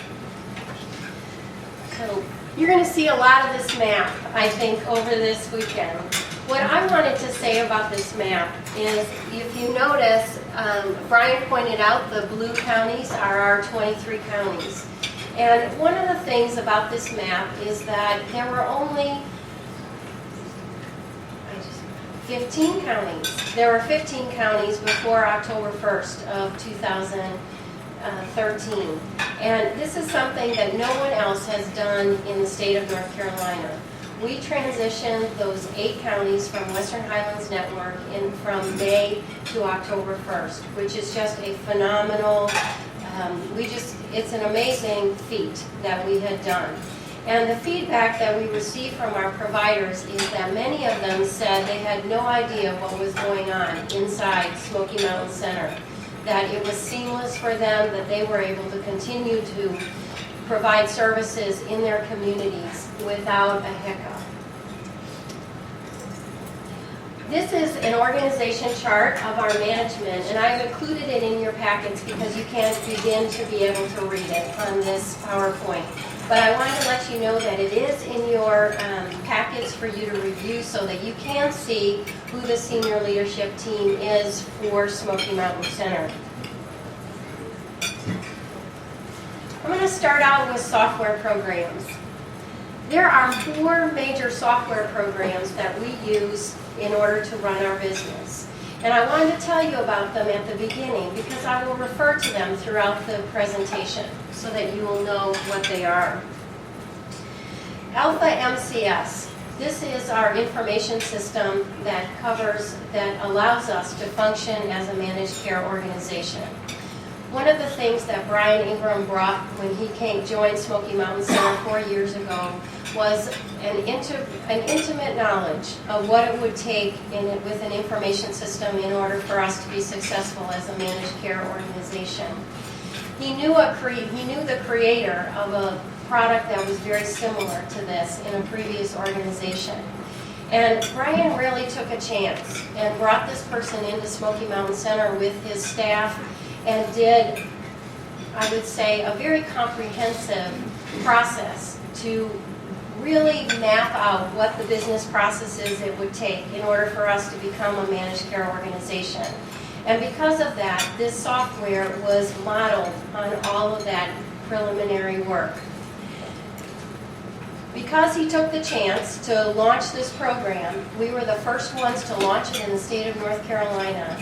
And we have been an integral part of the development and the maturation of this product. And we, as a result of what we have done, 6 other LMEs have followed suit. So we have really created a product that works for the North Carolina Managed Care Organization. This is a custom program for North Carolina, and Smoky Mountain Center continues to lead the user group among all of these LME MCOs to work on enhancements for this software. The next one is business intelligence. This software program allows us to produce dashboard reports. As you can imagine, we have, I think I'm not exaggerating, I'm going to look for Robert to kind of nod his head at me or say, oh my gosh. But I believe we have over 2,000 users on Alpha MCS between our staff and our provider network.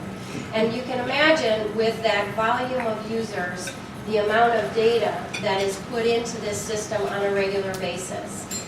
Business intelligence works with the data from Alpha MCS in order to create dashboard reports that would have maybe a minimum of 2 data points to maybe 10 data points that would allow people, our business leaders in each of our areas, to have easy access to that information so that they can make good decisions on a daily basis for their business process.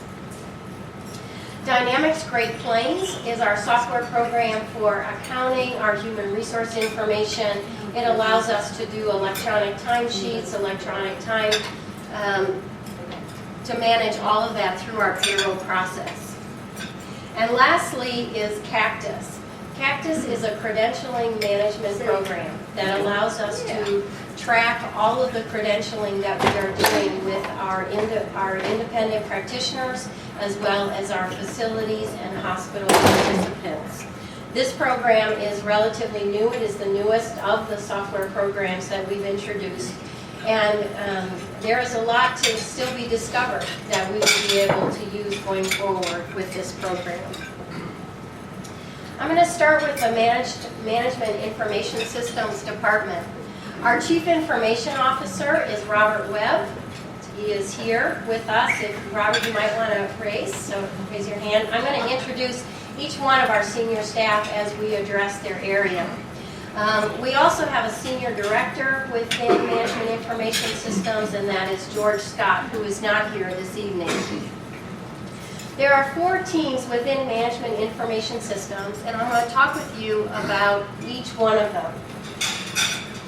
Information technology is all about our infrastructure. It's all about our server administration and our telecommunications.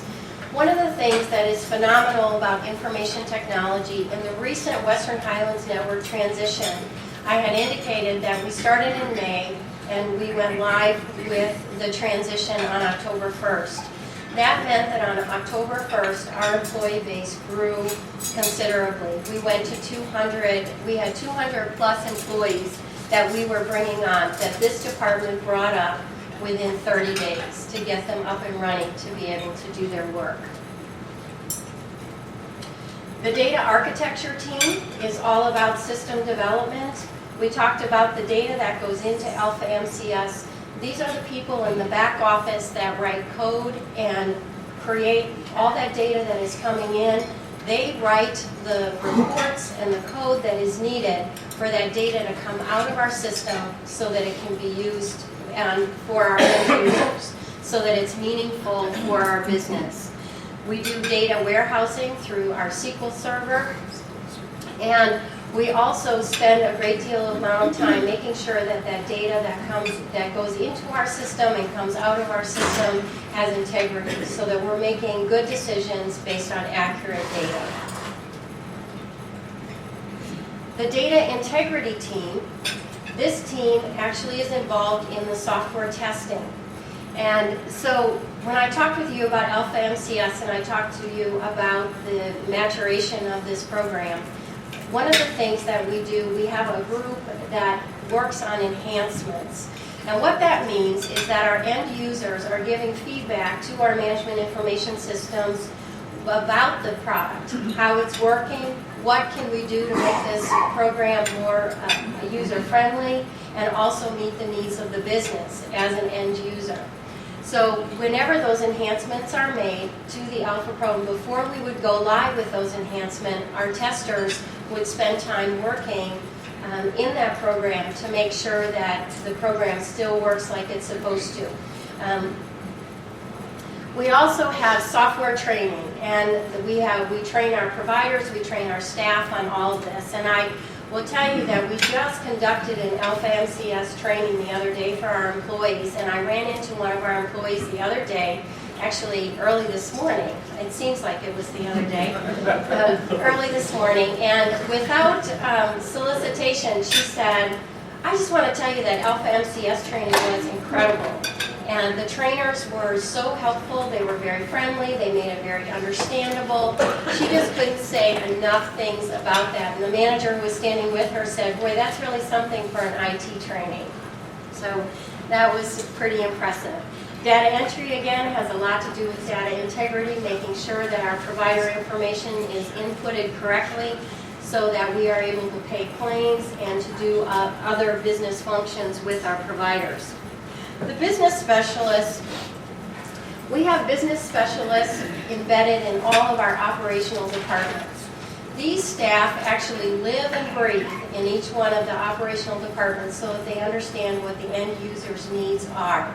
And they take that information and communicate it back to the Management Information Systems Department, which is what helps the data architecture team develop the reporting and the focus on the data points that are most critical to moving our business forward. Finance. All of you have met Lisa Slusher. She is our Chief Financial Officer. And in her area, we're going to start with claims. Claims processes all of our state and Medicaid claims. Just to give you an idea of the volume that claims does, in January alone for Medicaid claims, our staff processed 159,351 claims.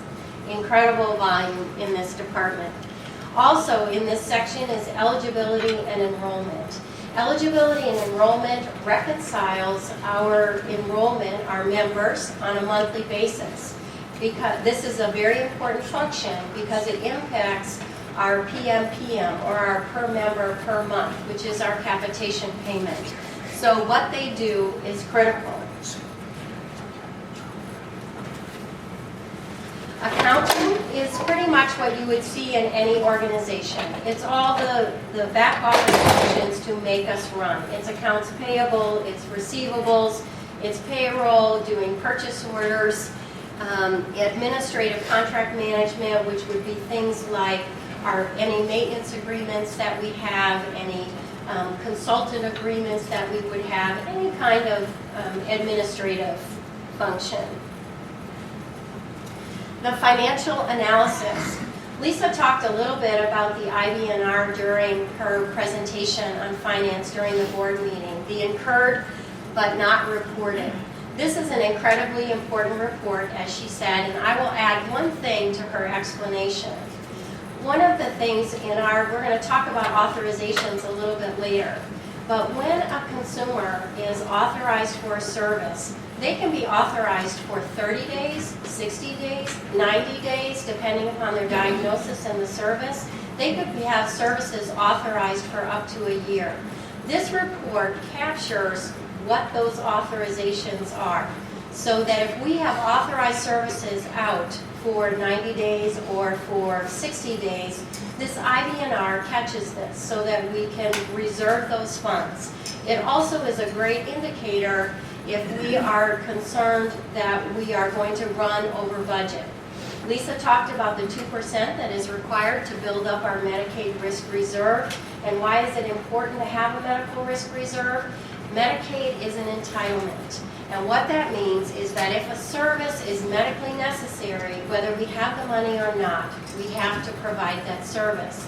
Unlike state funding State funding, while it is not an entitlement, and if we run out of state funds, we as the LME and the funding agent can say to our providers, we no longer have any funds to do this. We, I think over the years, have always been very fiscally responsible and do our very best never to have to say that even in the state funding arena, but it does happen with the changes in funding that we experience. Financial analysis is also concerned with state and Medicaid reporting, as are many of our other departments throughout the organization. Between our two contracts, we are responsible for a minimum of 137 reports. Those reports are done on either a monthly, a quarterly, or biannual basis or an annual basis for us to report back. So it is a significant reporting responsibility. Human resources. I'm going to start with recruitment and retention. Of course, we do the obvious things like developing job descriptions and position announcements. We do marketing and advertising. We take part in the selection process of employees. But I want to highlight a couple things regarding retention that are important.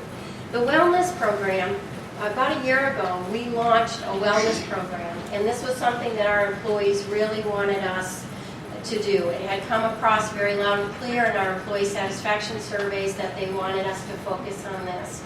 Our healthcare partner, Coventry of the Carolinas, partnered with us and gave us $12,000 the first year as a percentage of our premium to help us launch this program. Throughout this last year, we did biometric screenings, we did health risk assessments, we had smoothie days and healthy soup days and ran challenges, all kinds of activities in order to encourage wellness throughout the organization. And Brian Ingram, those of you who don't know him, is absolutely a wellness guru and has done a lot of wonderful motivating things in our staff meetings, even down to doing push-ups to get people motivated and moving. So that has been a great support for this program because really wellness starts at the top of an organization to be successful. Coventry has continued their support for us in this second year and has given us another $11,500 in order to continue this program going forward.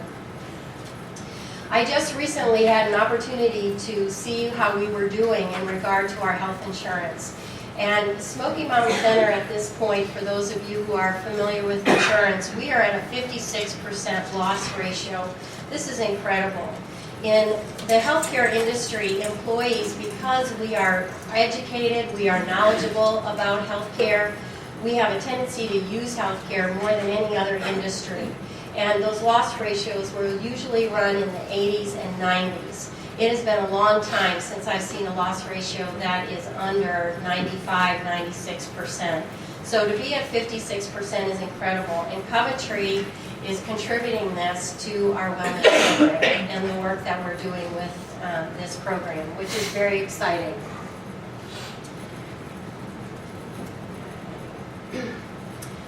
Organizational culture. There are a couple of things that I'd like to highlight here with our organizational culture. The first one is person-centeredness. Christina Carter, when she joined Smoky Mountain Center 3.5 years ago, brought with her her vast knowledge and excitement about person-centered organization. We had already been doing person-centered thinking. We all knew what person-centered thinking was and what that philosophy was all about, but we didn't know it anything like Christina Carter knows it. And she brought an enthusiasm and motivation for our staff to embrace this.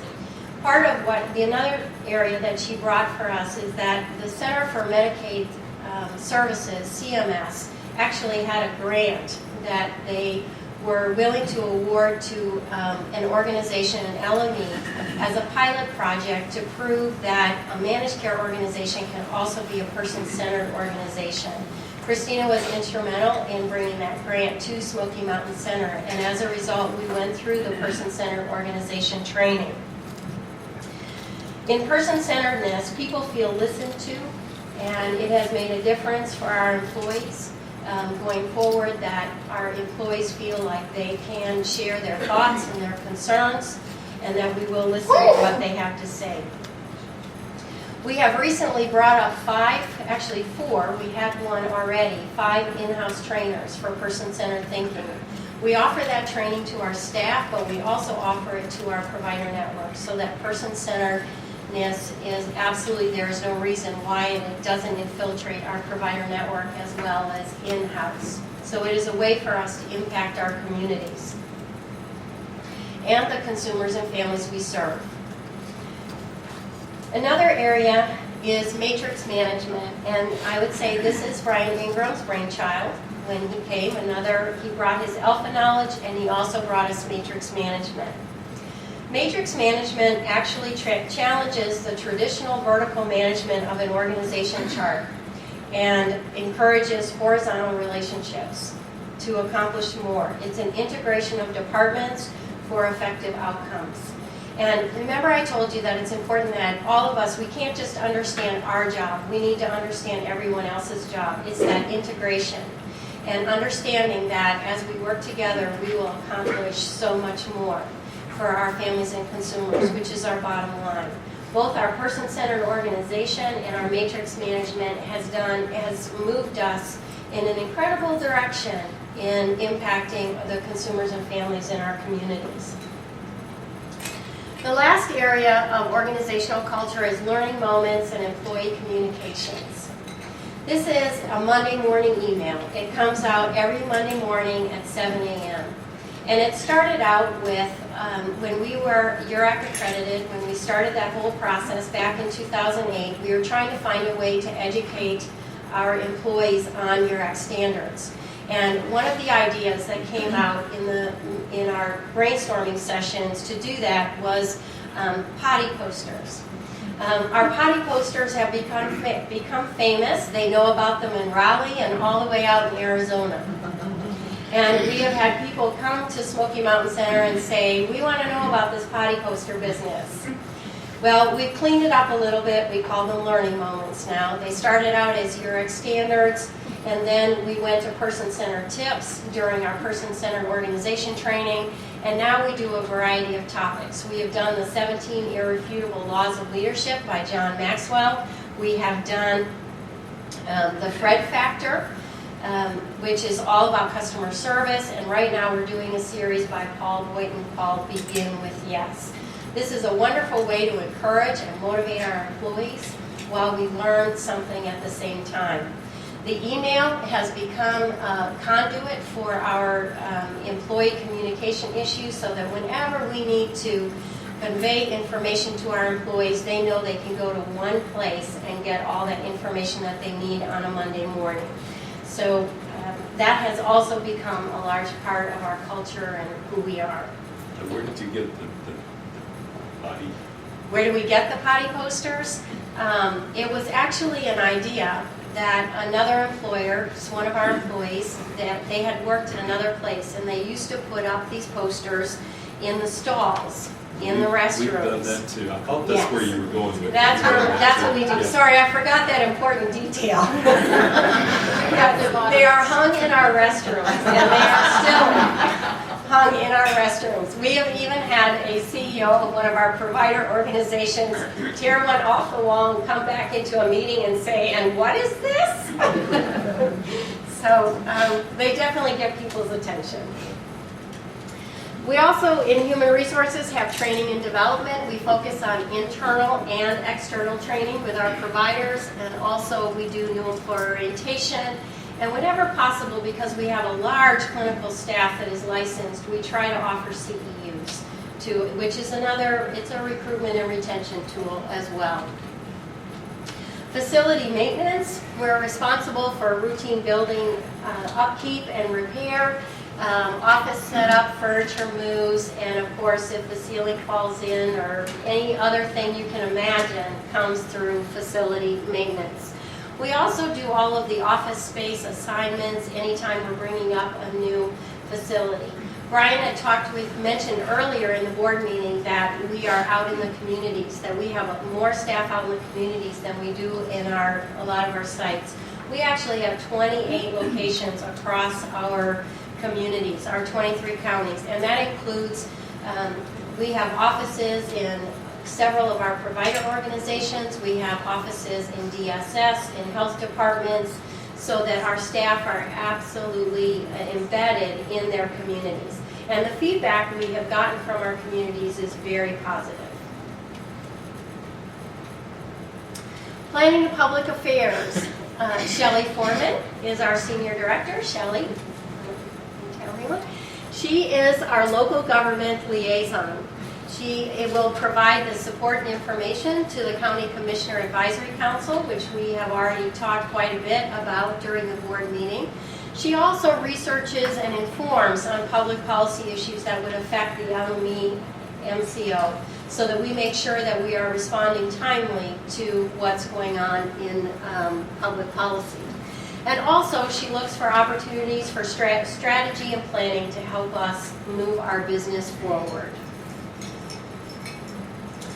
Quality Integrity.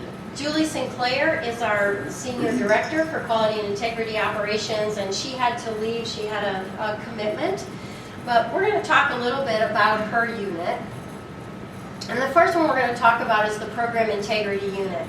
I think a lot of you are very familiar with the Deficit Reduction Act and the work that a large part of that Deficit Reduction Act had to do with detecting fraud, waste, and abuse in regard to Medicare and Medicaid dollars. We, as part of our DMA contract, are required to have a Program Integrity Unit, but it is also just good business to have a Program Integrity Unit. We have billing auditors that what they do is review all of the bills that have happened. They look for fraud, waste, and abuse through claims audits, and then, based on what they find, they would be responsible for initiating the improvement process. If we do find fraud, waste, or abuse issues, depending upon the level of the abuse, we would also contact DMA and work with their Program Integrity Unit as well. So this is a very important part of our business process. Quality Management. In Quality Management, they lead the process for URAC accreditation. URAC is a national accrediting body, much like JCHO or CARF or COA, some of those that you may be more familiar with than URAC. URAC is a very common accrediting body used in insurance companies, as is NCQA. So we selected URAC. We have been accredited by URAC since 2009. We were reaccredited in 2012, and we are up for our next reaccreditation in 2015. We have a quality management plan that you as our board approve on an annual basis that drives our quality management program throughout our organization. Quality management also addresses system performance. They look at performance indicators and trend reporting. Through trend reporting and identifying issues and concerns throughout the organization, we can develop performance improvement projects in order to correct areas that are problematic, to improve on a process that we have found really isn't meeting our need if we need to add more value to a particular process. Also, the grievance and incidents is housed in quality management. Grievances are made by or on behalf of a consumer. Any Smoky Mountain Center employee can take a grievance. We feel very strongly about that. It's a customer service issue. Our consumers and families should not have to tell their story twice. If they tell us a story, if they tell us our story, we should be able to record it and be able to respond to what it is their concern or issue is. There are guidelines around grievances, how we handle them. There's an informal process and a formal process. And that would include investigation and then secondary review as well. Incidents. We do collect incidents from all of our providers throughout our network. The incidents, level 3, would consider are things like death. It would be a serious injury that is a loss of life. It could be a loss of limb or something that it could cause permanent damage would be a level 3, so serious injuries, and level 2s. We have an incident committee that is our Chief Medical Officer, Craig Martin, participates in, as well as quality management staff, in order to review those incidents to identify trends and to improve in our network. Several years ago, we identified a trend within one of our providers about a number of injuries that kept reoccurring, and it had to do with a form of restraint that they were using.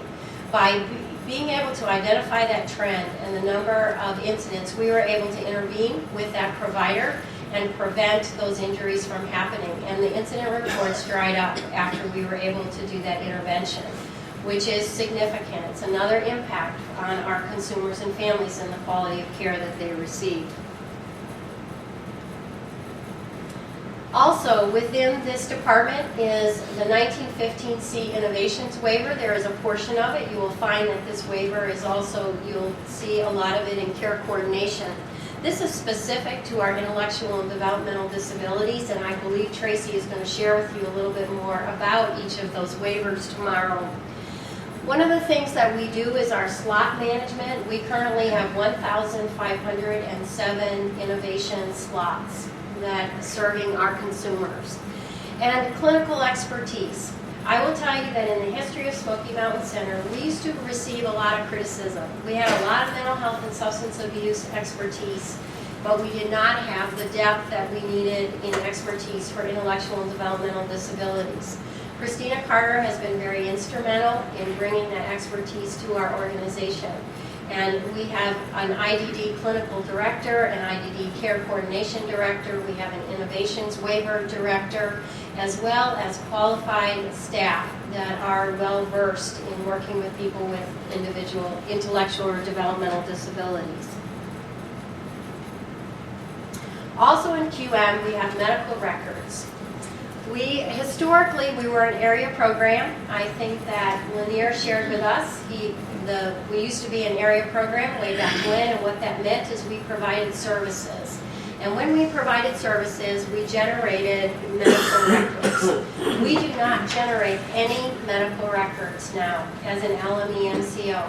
However, we are still managing 430,000 paper records at this time.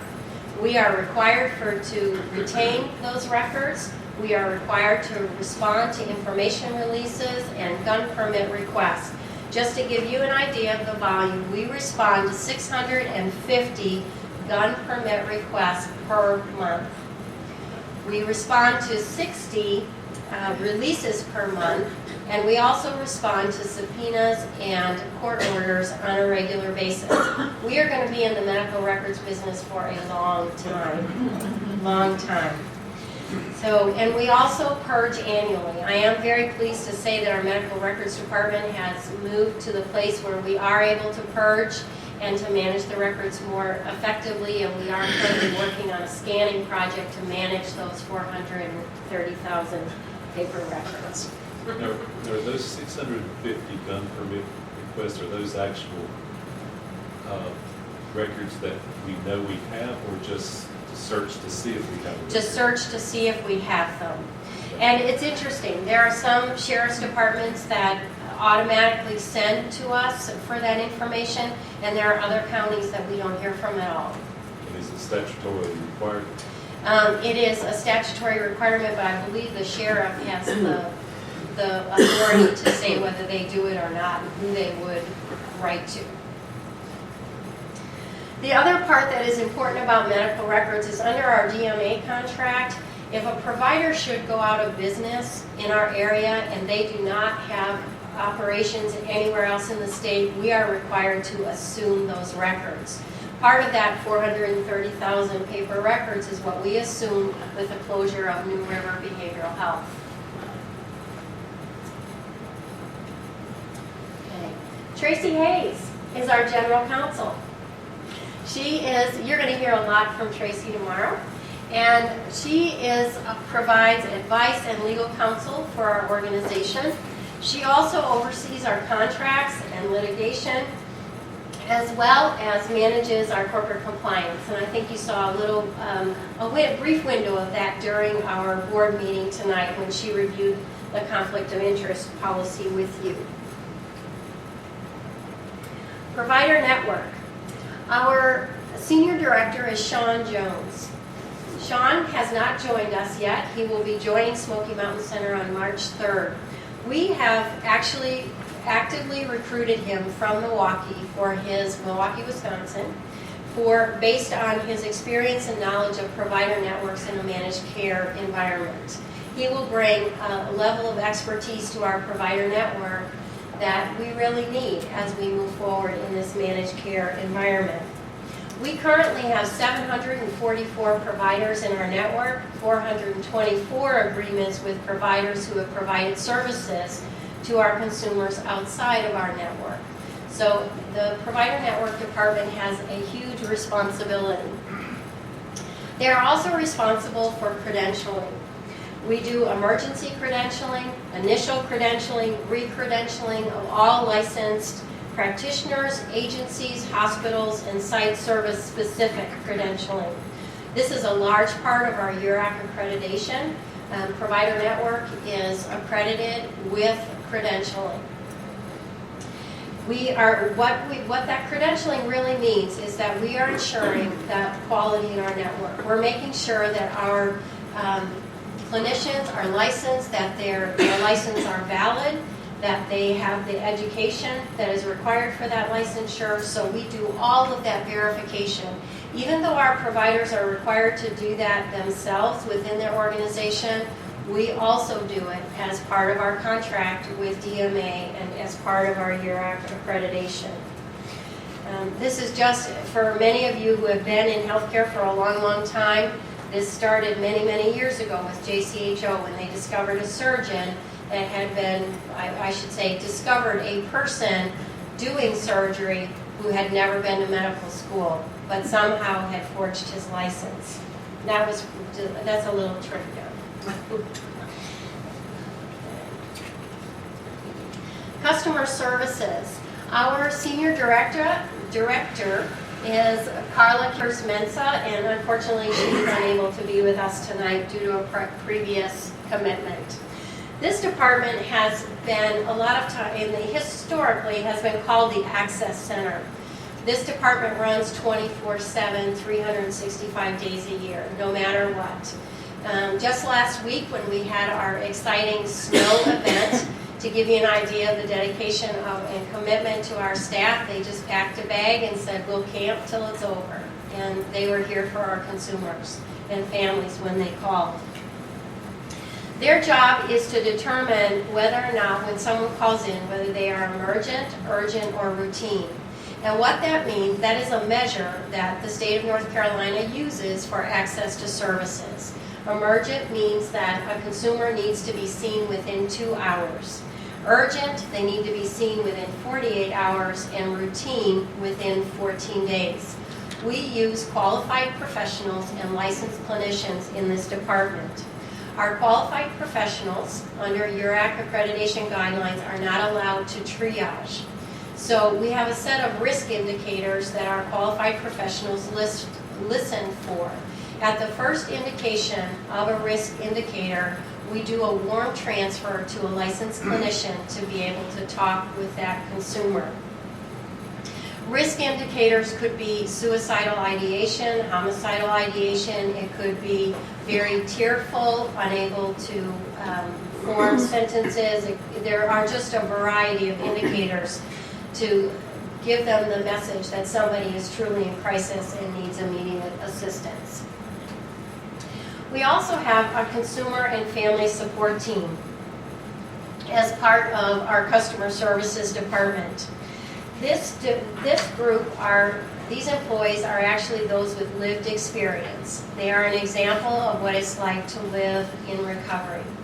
They provide telephonic support to our consumers and families to help them navigate the system, as well as sometimes be an ear to let you know that I've been there, and give the encouragement and hope that they too can get to a place of recovery. Craig Martin. Dr. Martin is our Chief Medical Officer, and his role within our organization is to provide clinical leadership. He is the ultimate medical authority for Smoky Mountain Center. He oversees clinical operations and utilization management and serves as our senior clinical staff member, which is a URAC requirement. He also plays a large role in integrated care. He provides a lot of leadership in this movement in order to integrate the medical with the behavioral health so that we are treating the whole person, not just one aspect of the person. He is also liaisons with our provider medical directors and with the LME MCO medical directors or chief medical officers. This is a great way for all of the physicians within our system to remain linked and be able to work on strategies to improve access in our systems and to meet capacity, identify capacity issues. Clinical operations. Our senior director is Tony Shiloh. You may want to please say hello. Hi. Tony, the role here is we're going to talk about care management and clinical support team. I referred to authorizations earlier. I just talked about our customer services department. When a consumer calls our access center and is linked with a provider, what happens is that consumer goes to the provider and is assessed, and the provider determines what level of service or type of service that a consumer would need. At that point, our providers will access through the provider portal, Alpha MCS, and they will submit what we call a SAR, a service authorization request. And based on that, they will make a decision whether or not that service is medically necessary. Remember, I talked a little bit about the importance of medical necessity with Medicaid. Medical necessity, what that means is that treatment supports that are necessary and appropriate for the prevention, diagnosis, cure, or restorative treatment of a condition. It is not because it's convenient to a family or a caregiver, and it cannot be experimental, investigational, or unproven. It has to be a proven method, a proven clinical service. So they will make a decision whether they approve, deny, or partially deny. And one of the ways that they assess is through using assessment tools and scores that are submitted through that service authorization request. We use the tools of LOCUS and CalLOCUS, which LOCUS is for adult mental health, CalLOCUS is for adolescent and child mental health, ASAM is a substance abuse tool, and NC SNAP and SIS, which is the System Intensity Scale, is what is used for IDD services. Clinical support. The role of the clinical support is once the authorization is complete, if a service is denied, reduced, or terminated, we have an appeal process that complies with state and federal due process regulations. Our general counsel, Tracy Hayes, is going to tell you more about the due process function tomorrow. So, community collaboration. Our senior director is Jenny Pugh. And we're going to begin with community outreach in community collaboration. Community outreach works with the system of care philosophy. This was started in North Carolina quite a while ago, and it is not a program, it is a philosophy of how care should be delivered for children with physical, emotional, intellectual, cultural, or social needs. It's driven by the needs and preferences of families. It is coordinating supports, school, home, and community.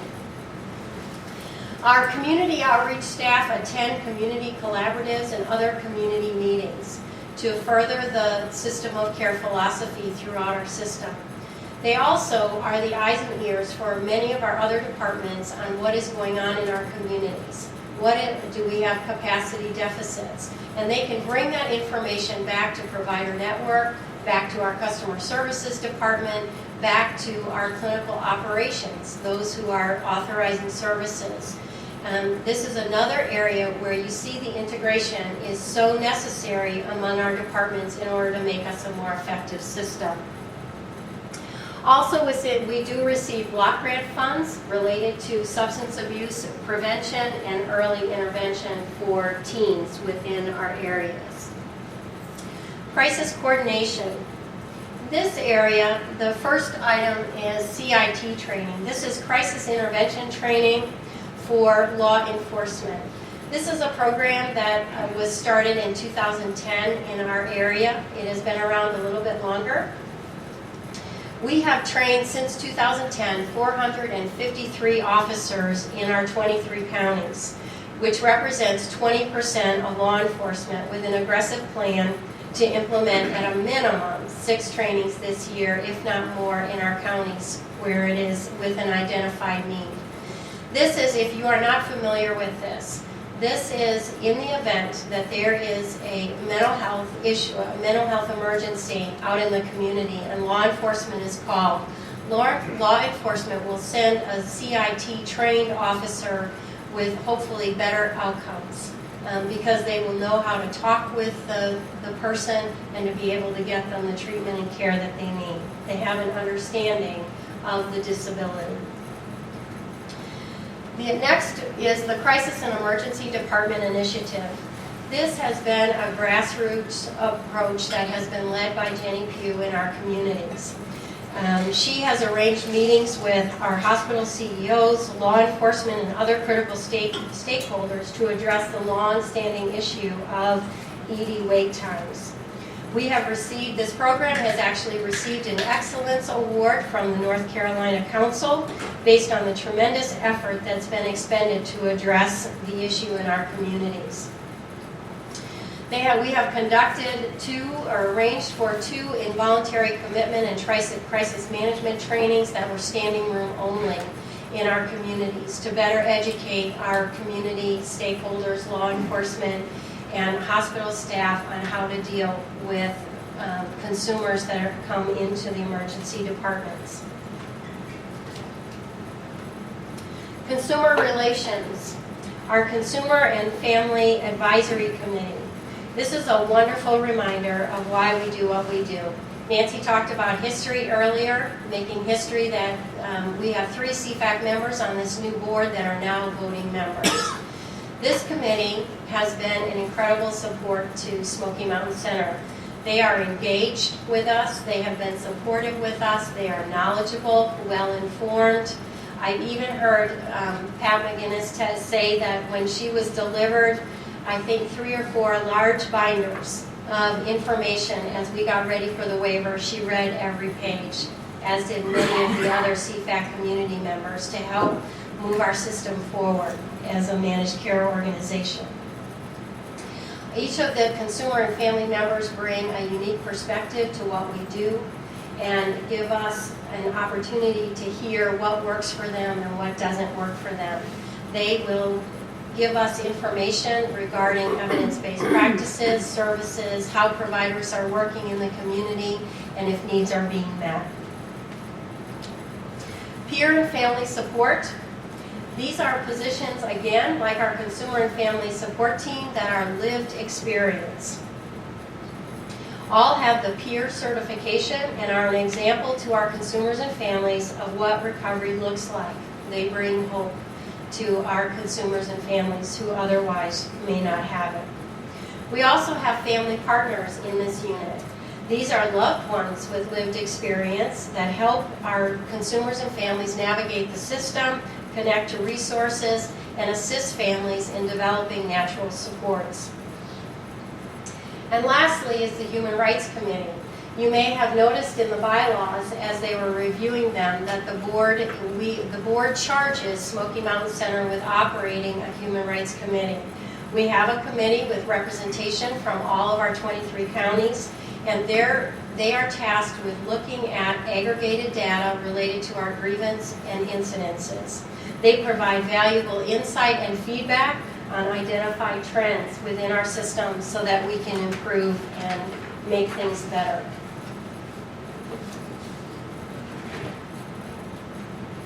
The last unit, this is not the last, second to last, is our Geriatric and Adult Mental Health Specialty Team, otherwise known as GAMST or GERO. You may have heard us refer to it as that.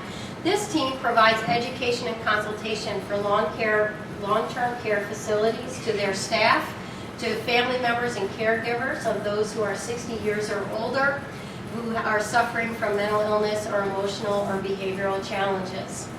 This team impacts our community significantly in allowing our seniors to maintain their placements in long-term care facilities or adult living facilities. We help staff deal with any emotional or mental health episodes that may occur so that they are not sent to emergency departments or to psychiatric units where then they would have no place to go back to. It has taken away a lot of the fear and the stigmatism related to these disability areas. The last unit is specialized community services and support. We have hospital liaisons. They deal primarily with those consumers who have 3 or more crisis services in the last 12 months to ensure connection to a care coordinator. This is essential in reducing that rapid readmission deterrence. And what that means, a rapid readmission, is someone who goes into the hospital and within 30 days of their discharge, they return to the hospital. If they are doing that, 9 times out of 10, the problem has to do with discharge planning. That we didn't do a good job identifying what will work for this person and what won't work for this person. If we are discharging them back into an environment that we know that they cannot be successful in, we are not doing our jobs. So this unit does a great deal of work with our providers and our care coordination to prevent this from happening. We also have a housing and an employment unit.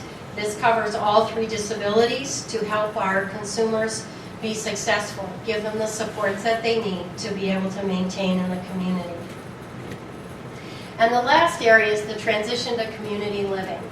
This is a program that was initiated in fall of last year related to the Department of Justice, or DOJ, lawsuit.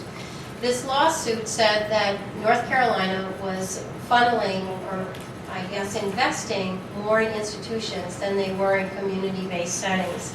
This is really a reaffirmation of the 1999 Olmstead decision that said that persons with disabilities have a right to live independently in the community.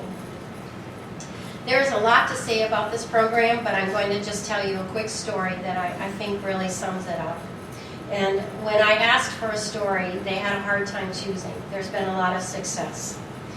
A consumer with a mental health diagnosis that also had chronic onset pulmonary disease, COPD, which used to be called emphysema, if you're not familiar with the term COPD.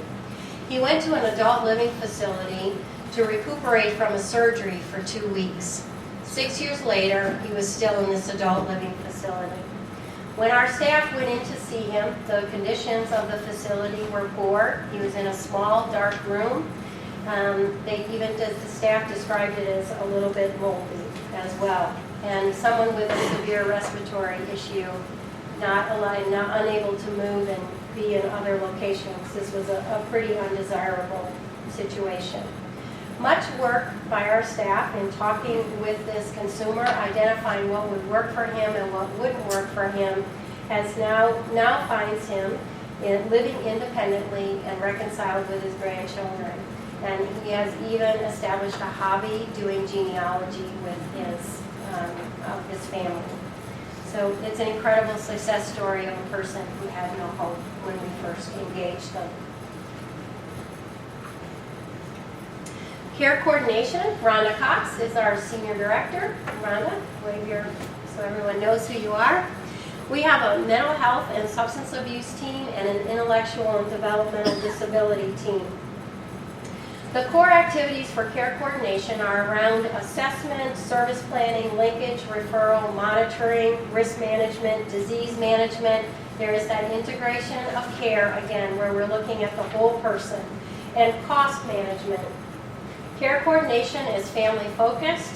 It acts as an information hub, coordinating a community-level service plan and a crisis plan, development of a crisis plan, and focusing on the understanding needs in the context of strengths, connecting people with appropriate services. It ensures a multidisciplinary approach. There are two main populations that care coordination addresses. Those who have special health care needs. These would be the consumers that are outside of our innovations waiver.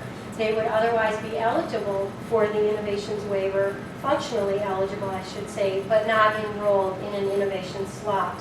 They also provide support, care coordination support to those who are enrolled in the innovations waiver. For mental health and substance abuse, we also have special health care needs, and then there is the high-risk, high-cost population.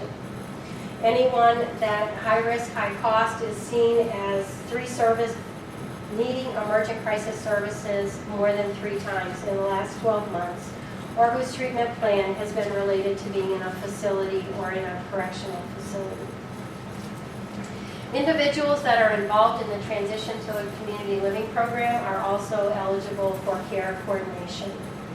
To give you an idea of the volume that is done in IDD care coordination, in the month of January, we worked with 1,672 individuals. In the mental health substance abuse side, we worked with 2,027 individuals in the month of January. Any questions? Ready for the quiz? Yes. Thank you very much.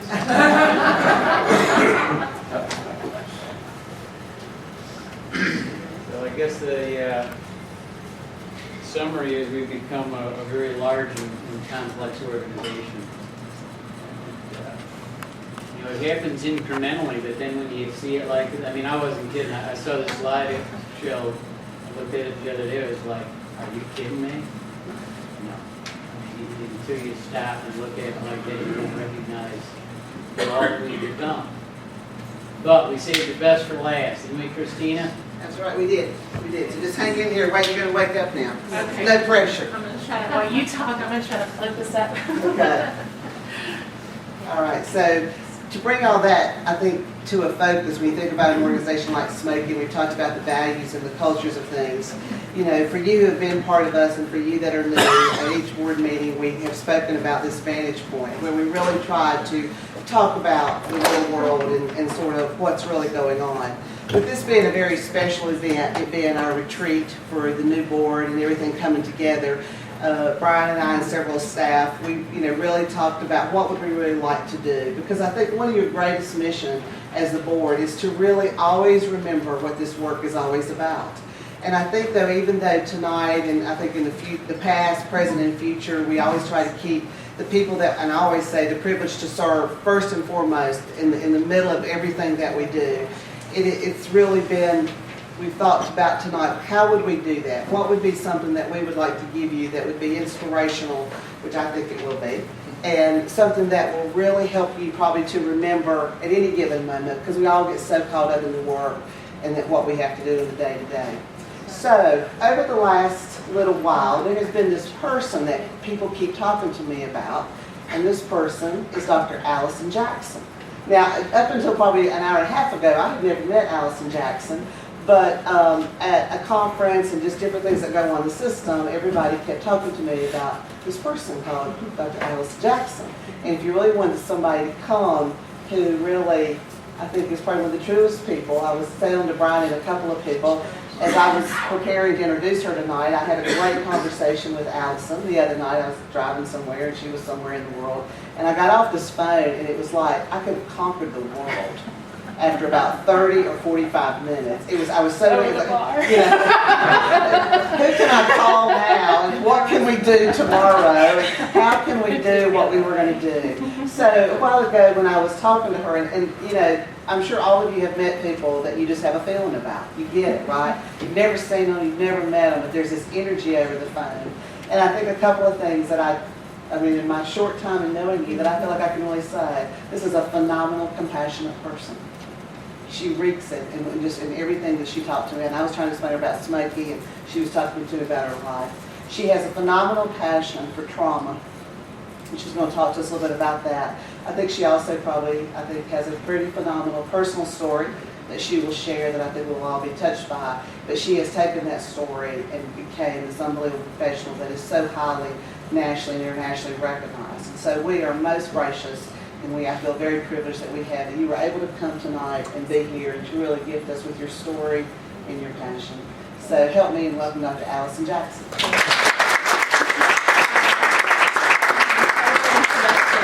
you very much.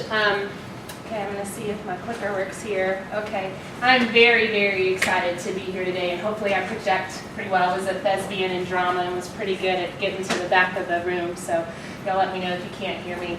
I am Dr. Allison Jackson, and I work as a provider, actually with Smokey, with Family Preservation Services in North Carolina. I also have the privilege to be a part of Providence Human Services, where we work in about 41 states in Canada, serving about 60,000 consumers. So I'm very passionate about that as a provider, and truly, truly impressed with all the things that Smokey is doing. I think we're truly kindred spirits. So I am really into trauma. Hopefully it'll make a lot of sense why I am. I will be sharing my personal story, so I'm very passionate about this personally as a survivor. I'm also very passionate about it as a provider and someone who's worked with kids and families and adults for about 20 years. So the first question I often get is like, why am I passionate about trauma? Why is trauma such a big deal? Why does it end up on the cover of Time and Newsweek? What's that really about? And what really happened over the last 10 to 20 years, all of a sudden we could take live moving pictures of the brain, and people got pretty interested. And we started to learn a whole lot about what things worked and what things didn't when we work with folks who have behavioral health, as well as intellectual disabilities. And so that explosion really helped us in behavioral health understand things that really impacted the brain. And so whether you call it trauma, whether you call it an adverse childhood experience, which I'm going to talk about the CDC, the Center for Disease Control, a little bit, or whether we call it toxic stress, that's really what I want to share with you today. And I share it because what we know about the public behavioral health system, 90% of the consumers or members that you serve actually have at least one adverse childhood experience and experience toxic stress. And it affects their physical health as well as their behavioral health. So when we ask ourselves what trauma is really about, what is trauma? Because lots of people have a lot of different definitions. When the CDC, they originally did a study about obesity, so they were looking at physical health, and they got really good at helping somebody lose weight, and then they were shocked when they gained weight again, and they couldn't figure out why is that? Why can't we help them adopt health behaviors that help them sustain their healthy living? And what they found out through working with about 17,000 people and doing all kinds of experimental design, and if you get geeked out by data, I love to talk about data late at night, so we can talk afterwards, but it was a lot of experimental design, and what they looked at is there are 10 real factors that people experience that actually qualify as an adverse childhood experience. So I just want to say what those are. They're emotional abuse, physical abuse, sexual abuse. They also involve neglect or the feeling that you're unloved. It involves domestic violence. It involves having a member of your family be in prison, having a member of your family having a mental health or behavioral health diagnosis or attempting suicide, as well as having a member of your family have some type of addiction or hunger and neglect. So that's just to give you a big picture of what those are. And to give you a sense of how prevalent this is, when you look at like the Department of Juvenile Justice and the Department of Correction across the entire United States, they've shown that 46 million children a year experience some type of violence. So that's a really big number. What you also look at is across the United States, the rule of thumb is in the general population, because the original study of adverse childhood experiences was done with Kaiser out in California. It was, again, 17,000 folks. These folks were of middle income with access to very good health insurance and of majority culture, okay? And 2 out of 3 of them had one of those experiences I just described. And as each score went up, so you could get a score from 0 to 10, right? As each score went up, they were more likely to have COPD, they were more likely to have types of heart disease, more likely to have liver disease, more likely to experience domestic violence, more likely to be put on psychotropic drugs. There are about 70-some peer-reviewed journal articles, a lot of things documenting how it affected their health, right? So in the United States, the current population, when I clicked on it today, was 317 million people. Of that population, about 224 million people have experienced some form of toxic stress. And that's why the United States has named toxic stress or adverse childhood experience as the #1 most basic public health issue in the United States, and is advising hospitals as well as behavioral health centers as well as the developmental disabilities community to use universal precautions that no matter who you work with, to think about trauma-informed approaches. And I'll tell you, if you've never experienced a trauma, if you're the 1 out of 3, nothing I'm about to tell you is going to hurt you, because probably everyone in this room has experienced stress at one time in life. Maybe right now. Maybe okay. I need to get people up doing jumping jacks. All right, we're going to tap dance. I told Christina I was going to try tap dance. So these are all the different kinds of things that the adverse childhood experience has been linked to. So if there was ever a doubt that mental health, behavioral health was connected to physical health, it's pretty much done based on all of these studies that it affects. And that's what they call consequences of lifetime exposure to violence and abuse. Okay?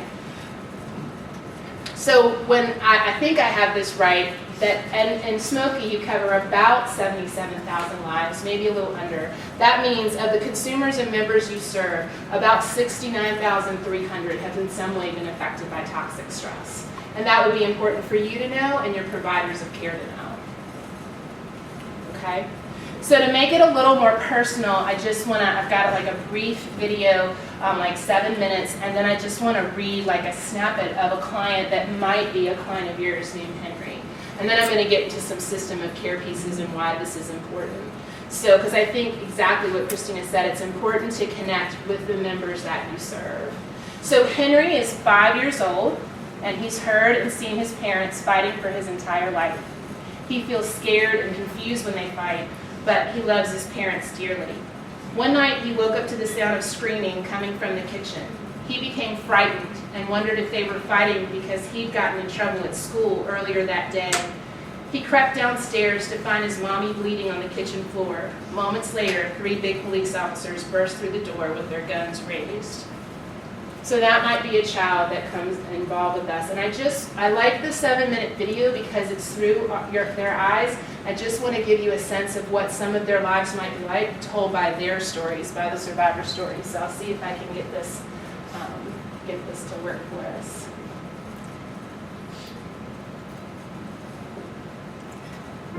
My mother and my brother were murdered in front of me. He put the gun to my head, and he had me beg for my life. I was 10. I just turned 10. It's hard to come out and say that I was a victim and that I was abused. Well, especially when you're little, because it's like a big secret that's always on your back and that you never know when it's going to come out. The image of my brother falling on that concrete floor and people stepping and just kicking with shoes on his face, I couldn't get that image out of my head.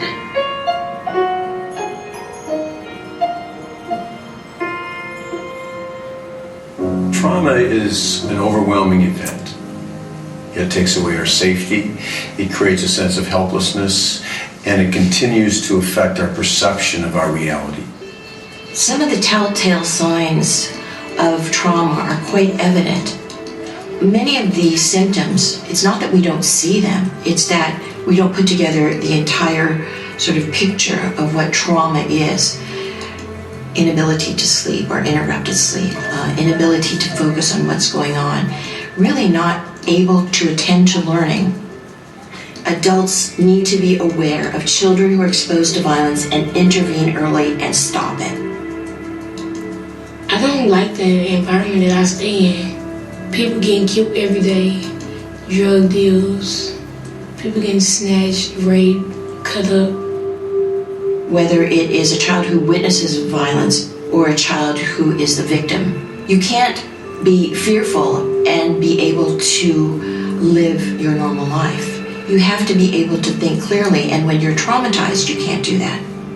Violence continues then to affect the child in their perception of their community, of their family. The danger is right around the corner. And the brain gets wired to expect danger.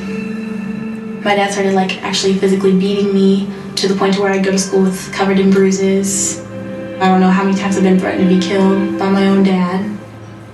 my brother got shot in the head, he ain't make it. It makes you afraid at times. It makes you feel that, oh my God, you know what, I just lost a friend, I just lost a family member. It just makes you feel that, hey, I could die next, I could be the next one dead. What trauma does is it triggers what's called the amygdala in the brain, which is our fight, flight, freeze center. And it truly is a change in the brain and a change in the stress hormones that are flowing through the body. All our brains have what we call alarm systems. Because the brain now has been wired for danger and it's triggered into this fight flight, we don't just get over a traumatic event. It continues to impact us. I started hearing my mom scream in the middle of the night. And it got to the point where he started beating me and my sisters. I let my anger build up, didn't talk to anybody about it.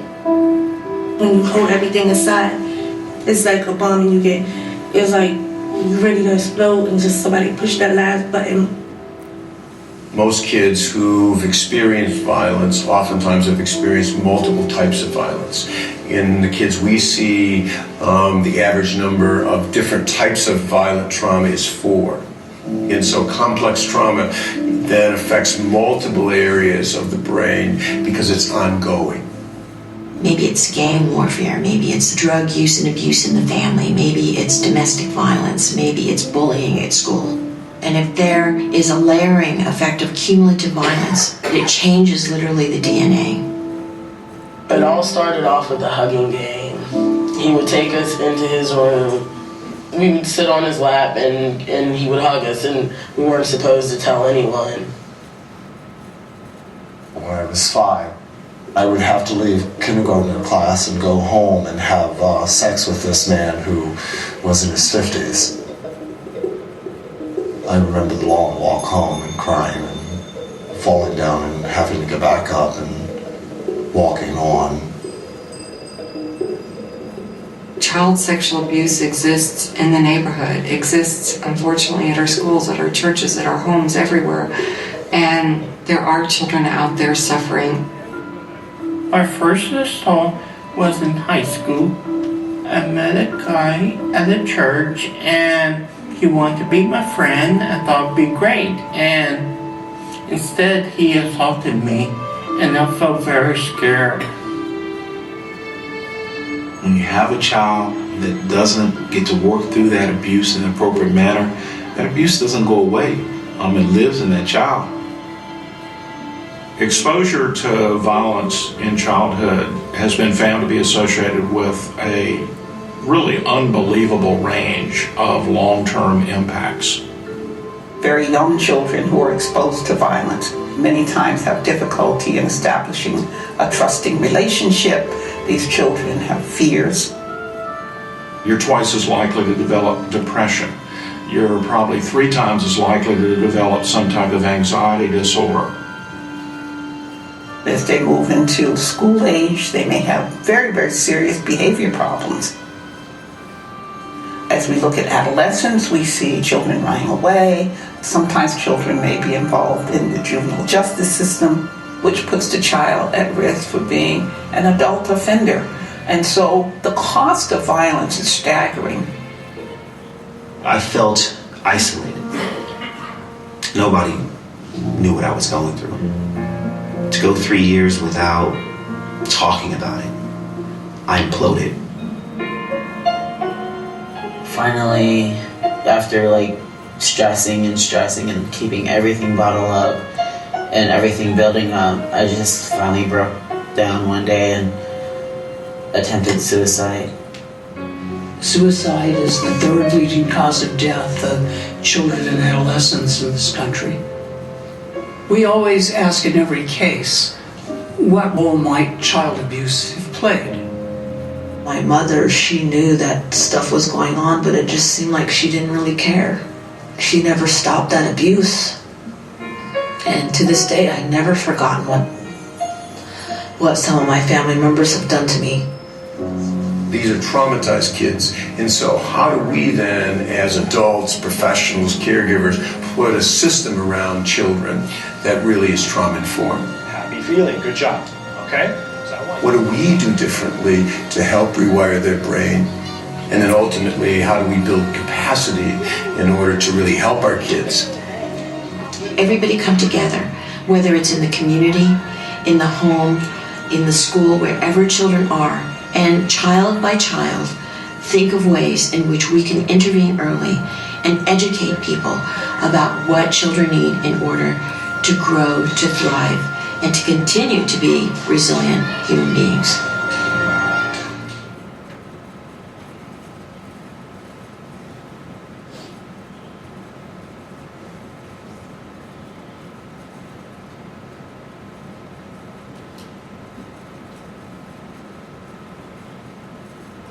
So I wanted to do that because it put a lot of the information together that I just covered, and I also like it because it speaks from the consumer perspective. What's really important is those kids grow up.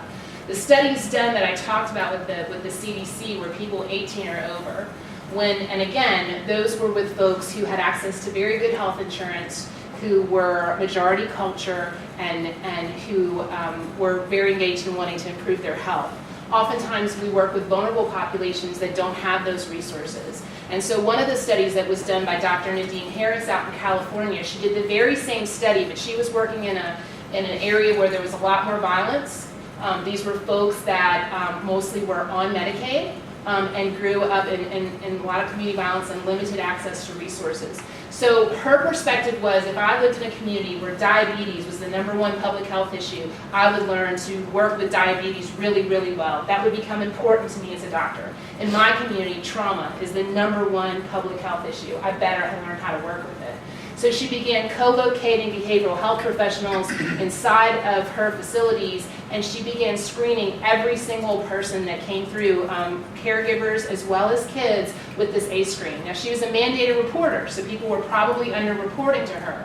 She had the exact same results to this study, only the results were by the age of 7. By the age of 7, these children had experienced this level of violence and this many symptoms. Now, the good news is, by putting behavioral health folks in her facilities and linking them to services very quickly, there was a 50% reduction in their symptoms.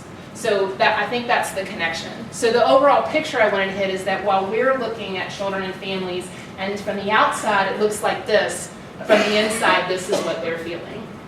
Because what happens is they have what we call the traumatic event creates what we call an exaggerated fight, flight, or freeze perspective. The best way I know to explain that is, if you remember where you were during 9/11, what are some of the images that people remember in the media that were most powerful that you remember?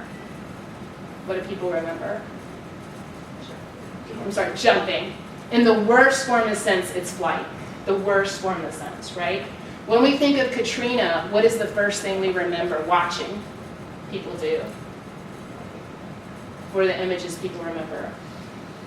Most people remember the Superdome or people trapped on their roofs. That's freeze. The statistics and the research are very clear that the outcomes, while both events were horrible natural disasters with significant trauma, the survivors of 9/11 have done much, much better than the survivors of Katrina. Because what we know is the freeze response creates the worst toxic outcomes and needs the most care. What does a child most likely be able to access in the middle of a threat? Freeze, because they can't react. And so it's just really important that we, as providers, as clinicians, as caregivers, learn not to react and chase all the behaviors that we see. So I often train people, don't react to all these behaviors and these symptoms, actually go deeper and look for the need. Because if you look in the center, if I ask for like a problem behavior, right? So I'll ask for like fighting, someone that's fighting a lot, very aggressive. What is a need that's met by aggression? There's no behavior that happens that someone doesn't get something out of it. I used to speed a lot, didn't speed anymore, but I used to speed a lot, and what I got out of it was procrastinating things, putting things off, getting to sleep a little later, an adrenaline rush. I got something out of it. What does someone get out of aggression? Do you have any idea? Out of fighting? Anybody ever thrown a punch before at anyone? Maybe you don't want to raise your hand. Okay, so the idea is that what a kid gets is a sense of power sometimes. It's a quick release. It gets rid of tension. I used to do kickboxing. got me in really good shape. I lost a lot of weight at that time, and it also released tension. Some people get out of that. So getting a sense of power, getting a sense of control, getting attention. Is there anybody in this room that wants to not be powerful, ever? No volunteers. Is there anybody that does not want to have some type of control in their life? Anybody that doesn't want attention, ever? So what I'm stressing is that kids and families and adults, their needs are the same as our needs. It's just that their experience has their coping behavior be something that causes real bigger problems later in their life. And so what we really know from the research is the way to help that is help them come up with a different coping behavior. When you are really stressed and really angry, what's something that you might do that's healthy? Exercise. Exercise, that's fantastic. Anything else? Walk, that's great. Walking is particularly awesome because it involves what we call bilateral movement. And one of the things we know is when you move both sides of your body, it actually reduces stress. Have you ever gotten in an argument with someone, you walk away for a minute, take a couple deep breaths, walk, come back, and you don't see it the same? So what we're often trying to do with consumers and members is help them create what we call replacement coping behaviors, because their life experience has created exaggerated fight, flight, and freeze behaviors. The part that I want to stress the most in like the next 15 minutes is that when we as a system mismanage trauma, when we blame consumers for the behavior, I guess the way that I explain it is what happens in the brain is the brain has, like, if I was imitating like neurons in the brain, so you have like a nucleus in their center, an axon, and dendrite. So every time you do something, right now, if you are thinking about what I'm saying or thinking about something else, neurons are like firing in your brain, okay? If you have an experience multiple times, you get what's called like a superhighway, and your body goes there really, really quickly, okay? So what happens with a lot of the children and families that we work with that have these experiences is while your brain may go directly to exercise when you're stressed, that's your superhighway, their superhighway is to aggression. So I guess the best way I know how to explain it is, okay, so for a long time I've worked on losing weight, okay? Had good days and bad days. When I started working with a personal trainer, this was my idea. My idea was, okay, so I give up ice cream and Cheetos for a while, and then I'm going to exercise a lot, and then I'm going to hit the number on the scale, and I get all my Cheetos and ice cream back. Because that's how losing weight works, right? Not so much, they said. So they were like, it's about healthy living. It's about choices you make every day. Here's the thing. The first trainer that came to me came and said, I'm going to like put you on a scale every day and show you how far you are from your target. You know, and you're going to have to look at that scale. And I wanted to throw my trainer and the scale out the window, because that just made me feel bad. But the next trainer came and said, what's something you really want? What's something you hope for? What would make you want to do this? And I said, being with my kids, really being healthy and being with my kids and fitting in that really cute red dress that I really would like to fit in. Okay, so that's motivation, right? So what they did with me is what we call collaborative treatment planning, is they helped me build my motivation, and I was able to start to let go of Cheetos and ice cream and grab onto exercise. And that's actually what we're trying to help. And everybody asks me if I like Cheetos and ice cream together. I don't. I eat them separate. So, but that's the idea, is that we're trying to help folks release the coping behavior that actually help them survive and grab onto new coping behaviors. Does that make sense? Okay. When we don't, in the child welfare system, it means kids end up on very high levels of psychotropic medication. It means they're rarely reunified with their families. And it means often they re-enter the system as actual caregivers who are engaging in abusive behaviors with their children, and we just perpetuate the cycle. When I worked in detention for a really long time, I worked closely with a nurse, and she said, I've worked with the kids, I've worked with their kids, and when I start working with the grandkids, then it's time for me to leave detention.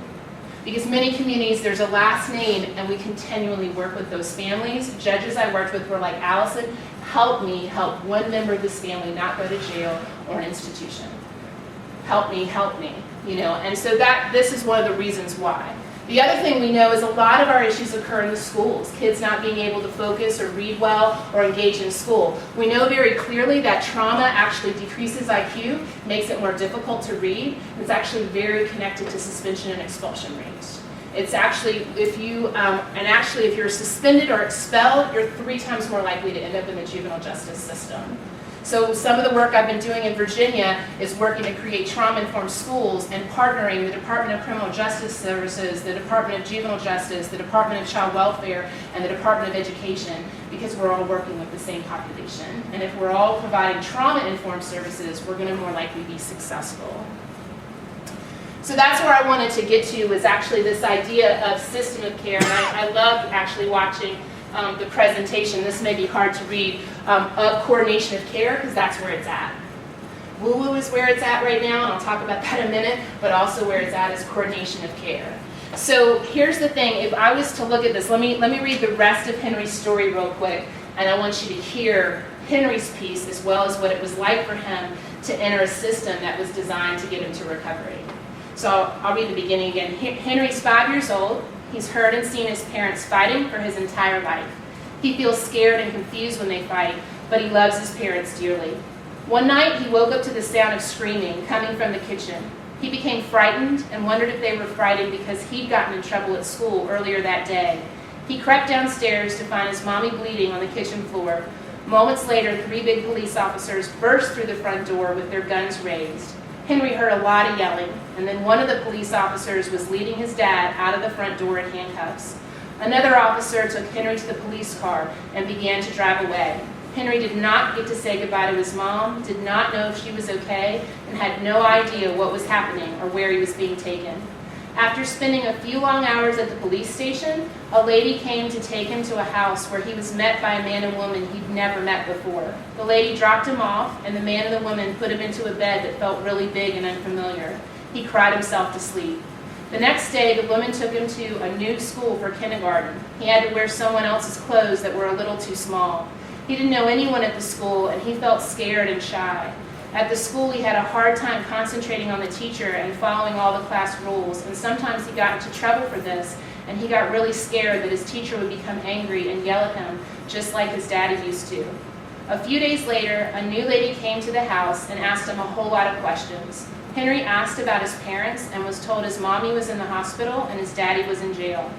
Henry didn't get to talk to his mom or dad or see them for what felt like a very long time. He felt angry and confused. He had a hard time sleeping, and when he did sleep, he had bad dreams and he wet his bed at night. The man and the woman would yell at him for this, which reminded him of when his daddy would yell at his mommy. He felt scared when they yelled, and he would hide under the table. Soon the lady came back and took him to a new house. I didn't know that it was because he'd done something bad. Henry wondered how many different houses he'd have to go to, and if he would ever get to see his parents again. If we kept following Henry, he would likely bounce around a whole lot of foster care homes and eventually end up in a fight in one of them and probably be admitted to the juvenile justice system. The reason I like this picture, which actually comes from the National Child Traumatic Stress Network, is that if you imagine a pinball machine, a lot of times our clients and families get shot into this system. And I am a PhD, and on a good day, I'm fairly smart. I have great difficulty navigating the system of care in many places. Because what happens is that depending on what part you ping from, child protection, law enforcement, victim witness, criminal court, mental health, payer, all of this, you're bouncing around. And families have to then navigate all these systems to get to what's at the end here, which is recovery. What I liked so much about what was said is this is what coordination of care stops. Because it creates an opportunity that there's no wrong door, and that when every child or every family touches a door, they're not going to tell their story more than once. They're going to get access and care they need in the way that they need it. But that doesn't happen everywhere. All right, I'm going to come up for air just for 1 second and just see, are there questions about what I'm talking about? It's late in the evening. Okay. Probably not going to go through all of it, but I want to get through just a couple of more pieces and people can bear with me. What I also want to say is there's not only fight, flight, or freeze with families, there's a lot of fight, flight, or freeze between different systems of care. There are people, human service providers are more likely to have a higher ACE score than someone in the general population. And sometimes that means they're more sensitive and they've done a lot of their own work and they're resilient. And sometimes if they haven't had a lot of time to work through their ACE scores, it may mean they're much more reactive to the children and families that they serve. The other thing is if we're in a new healthcare first system and there are budget cuts and there are really high caseloads, there's lots and lots of paperwork, there's a whole lot of stress. And the very nature of working with many of the families and consumers we work with is we were working in toxic environments sometimes, and that can be very stressful. So we can bring stress into their homes, and often their home can be very stressful. And so when we look at all that, it's really important that when we see a problem or behavior, and this is what I love about how far y'all are with person-centered care, is that we can be reactive, and people will often label the child as the problem or the family as a problem or as an adult as a problem. It's not. Families are doing what they know. They're fighting authority, they're running from authority, and sometimes they're staying very still until authority disappears because of experiences that they've had with other mental health providers and experiences they've had in the system. And so we have to really work to join them where they are. The other piece I just want to highlight is that there is a huge cost to trauma. There's a huge cost. A recent CDC study showed that when they took a year of confirmed child abuse cases and they looked at those children and they looked at the cost of those children's care over their lifetime, just for 1 year was $124 billion. To take care of the children in 1 year who had experienced, and that's confirmed cases of child abuse. So there's a lot of cost to productivity, to medical costs. So there needs to be a system that can not only support the adults who've experienced this, but also children, we can prevent it, which is what a lot of this focuses on. The good news is that resilience trumps ACEs. So there's a lot of hope in that resilience actually can be taught. That there are lots of ways that we can work with children and families with coordination of care that can actually help them, and they do recover. So I was going to play just a brief video of paradigm shift, but I'm going to hold that. Basically, the video kind of shows somebody walking through their day, and they put on their glass, and they get irritated with all these people. A kid gets in front of their car and they get mad. Somebody takes their parking spot. Somebody jumps in front of them at the coffee line. Everything is getting on their nerves. You seen this one? Yeah, it's really good. And they're just frustrated with everyone and reactive. And then this guy comes up and hands them on a pair of glasses. And when he does, all of a sudden he sees that the person serving him coffee is actually in recovery from addiction. And the guy that jumped in front of him in the coffee line just lost his job, and he was trying to buy a cookie for his kid to spend some time with him. He learns that the person that was in his way outside works 2 or 3 jobs and is trying to help her, trying to help take care of her children. That the person that stole his parking place actually is grieving the loss of her best friend. That the big guy that gets in his way down the sidewalk really just wants a hug in life. And that when he gets home, the kid that's always annoying him in the neighborhood actually has parents that aren't able to spend a lot of time with him. And where he goes from the beginning of his day, where he's mad at everyone and sees everyone as a problem, he shifts to reaching out to that young boy and saying, could I spend some time with you because I care? And that's really the paradigm shift of what trauma-informed care is about. Trauma-informed care is about the way that we actually serve children, families, adults, and the actual providers of care. So all the awesome stuff I saw with recruitment and retention and the way that they're focusing on wellness, those are really, really important things. We have very high turnover in our field, and taking care of our staff, that's being trauma-informed. It's about creating a culture. The research shows us that we've got to create emotional and physical safety around the families with whom we work, and that we have to be trustworthy. We have to be true to our word and act in a trustworthy way. And that every part of the way we must offer consumers voice and choice, because there's never a time we can't. I was really excited when Christina told me about the full ability now of consumers to vote on the board. That's so important. Consumer voices really need to be heard. And that's part of collaboration and empowering consumers to make decisions. Because what's happened many times with trauma is power's been taken away. Voice has been silenced. And so any type of treatment or option Again, with intellectual developmental disabilities, that population is often even more traumatized because they're extremely vulnerable. And some of them don't have a voice. They need someone to have that voice for them that they can communicate with. So it's really important.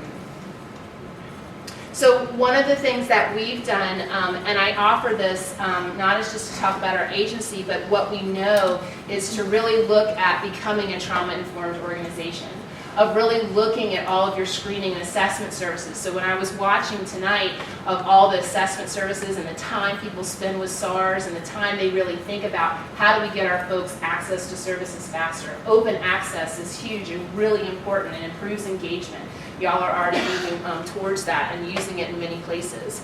Really involving consumers, not just in consumer satisfaction surveys, but having them on your boards, having them involved in your committees, really engaging them in focus groups and learning what works. Really training folks in, this is awesome that y'all are willing to hear this from me tonight, but really training people what trauma is about the adverse childhood experience studies, about what toxic stress does, and selecting programs and services that really are designed to help with trauma. Because if you're not taking a trauma-informed approach, chances are you're not going to be very effective in the services that you provide. Really creating safety and security in all the environments. And trauma, the National Council does things like doing environmental scans, walking into clinics with a paired consumer and professional to really think about what are you conveying, what hurts and what helps. And all the way doing quality assurance to make sure that the metrics that you set up, you're actually following. The big piece, I'll do this piece and then I'm going to jump to the end, is that what we know, the term is for adverse childhood experiences, we call it complex trauma. There are 3 real needs of people who've experienced this type of trauma. One is self-regulation. They need to be able to calm their bodies, use mindfulness techniques, relax. They've lost that because they've had to keep their smoke alarm on all the time because of all the threats that come into their life. And so what we're teaching them is actually how to relax and know what is a threat and what might not be a threat. It's all skill building. I was talking to Christina earlier, one of the most effective models I've seen is dialectical behavior therapy. It's something I went through myself and my daughters went through, and I've used with many, many consumers and members, and that's exactly one of the things that it focuses on. It's a very effective evidence-informed model. The other thing is self-identity. Folks think, often people get asked, what's wrong with you? No, it's what happened to you. There's nothing wrong with you. And what happens is people often think what happened to them defines who they are. I'm bad, I'm no good, I have no worth, and that's not true. But that's what happens when repeated experiences happen. And the final thing is co-regulation, an inability to be in relationship with others because of fear. That's one of the things the video talked about is fear, of the ability to trust someone else. So I'm going to skip through some of this. The other thing is that we really want to focus on resilience. So ask what's strong, not what's wrong, and really have them tell their thriver story. There's tons of research on resilience and many ways that that can be built.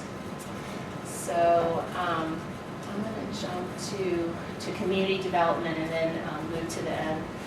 The other thing that I've been working really hard in Virginia and that we're going to be doing a lot more work in North Carolina around is this whole idea of system of care. And it sounds like y'all have done a ton of work on that. You have people designed within Smoky Mountain to do that. But until we're able to actually work with all parts of the system, it's really about creating a trauma-informed community.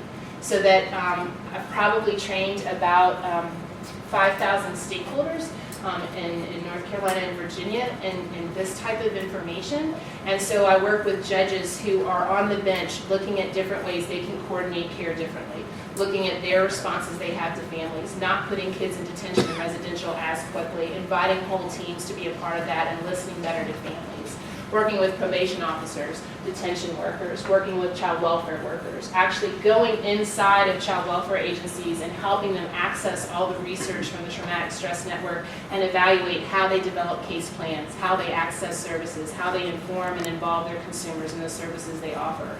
And people get pretty excited because we're starting to see a lot of change in certain communities that we're doing this.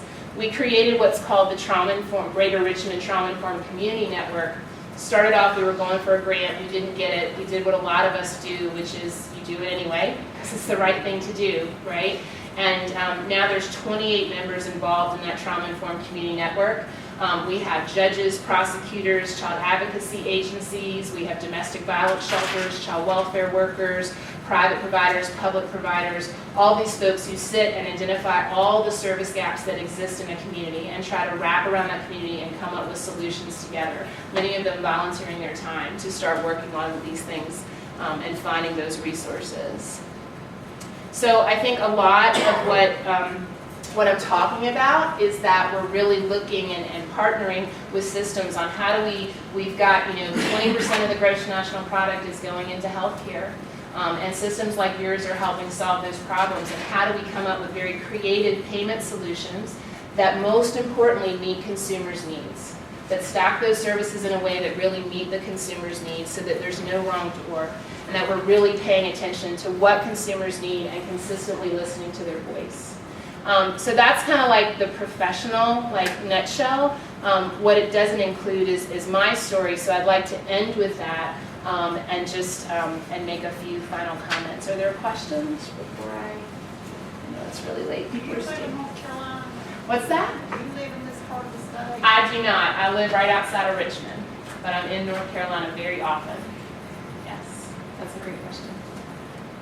You mentioned that DBT as one intervention. Are there any other, up and coming or any other cutting edge interventions? Sanctuary model is really a very powerful model. Trauma-focused CBT, the way that they're starting to do it now, they're making it more what I would call an integrated trauma model. Previously, it screened out a lot of kids, and so unfortunately, it wasn't, in my opinion, one of the great solutions because trauma is much more widespread than the children that are screened in with that model. There's some really cool family attachment models that are coming out now, and so there's several models. There's also Bruce Perry, who's a real leader in the area of trauma. He actually has a neurosequential model. So one of the agencies we work with in Virginia, they have a trauma-informed preschool, and it's phenomenal, the results they get with kids, because what we're seeing now more than ever is kids 0 to 3. I've been working with school systems and Head Start programs that they're saying extremely aggressive behaviors at 2 years old, and they're not quite sure what to do or how to meet those needs. And we know if we get in there, because there's an intergenerational transmission of trauma, and we can stop there, we're going to be a lot more effective. So it's a great question. Yes? Most of these counties you see sitting here, we have a huge senior population. In our county, more and more grandparents are raising children. That's right. We've identified in our county from K through 3, at least 240 kids being raised with grandparents. Wow. Well, I met with these grandparents. Some of them came, we had a meeting. And that's a whole different. That's right. Have you seen anything, doctor, where you've addressed it? Because these folks really don't know. Right. I mean, when he asked, you said, I'm going to be 78 when this kid gets his learning. Right. How do I discipline these kids? These kids are way above, they're from a totally different time and generation. Good people, better than a foster home, I think. That was my answer. But. Right. So right. what do you... I've been working with a lot of child welfare agencies because, of course, kinship care, it is. You want people to stay with family. We have family finding programs. But what they've done is we've designed special training programs for grandparents, because many of the grandparents are from a generation of spare the rod, spoil the child. They want to do the right thing. I'm from that generation. Okay, all right. I want to be careful because I don't want to say anything. What I will say is spare the rod, spoil the child would work with a child who did not experience trauma, perhaps. Okay, there's some research saying that doesn't work as well as anything, but I won't go there because that's a dangerous place to go in the South. So,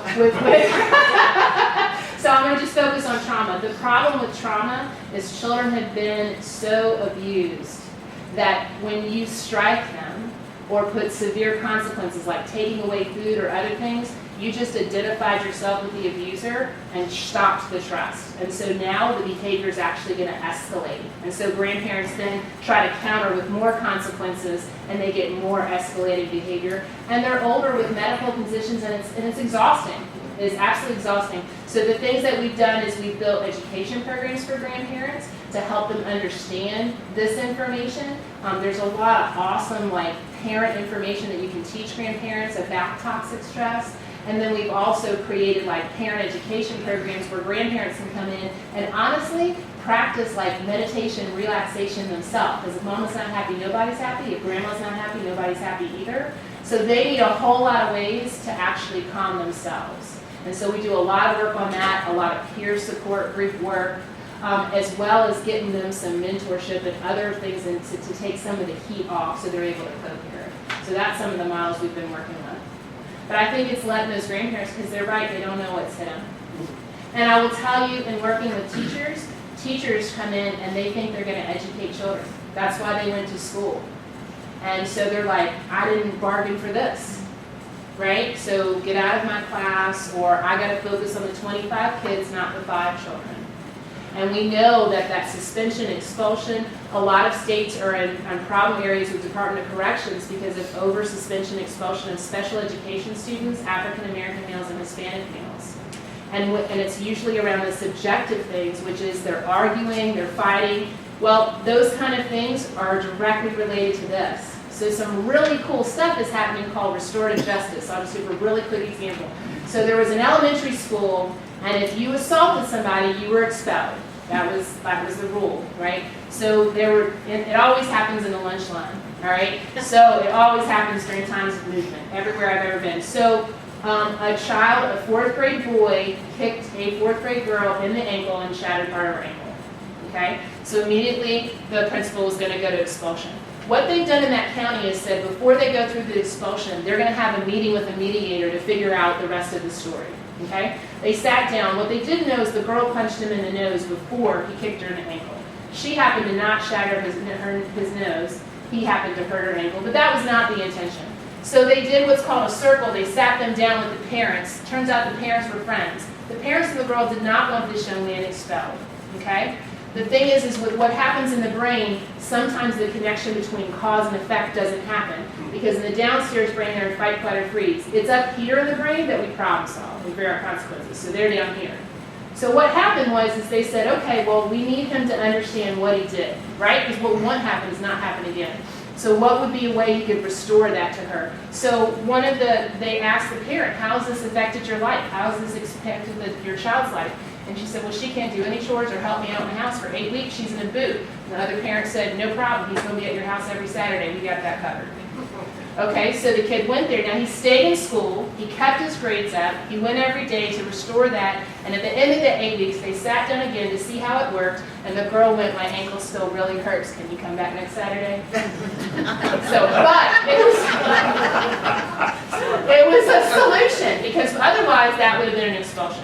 And they've done it with high school and other things. So I think the other thing is thinking creatively about what that taught him, because what we wanted him to have is empathy of the harm he had caused. So it's a great question.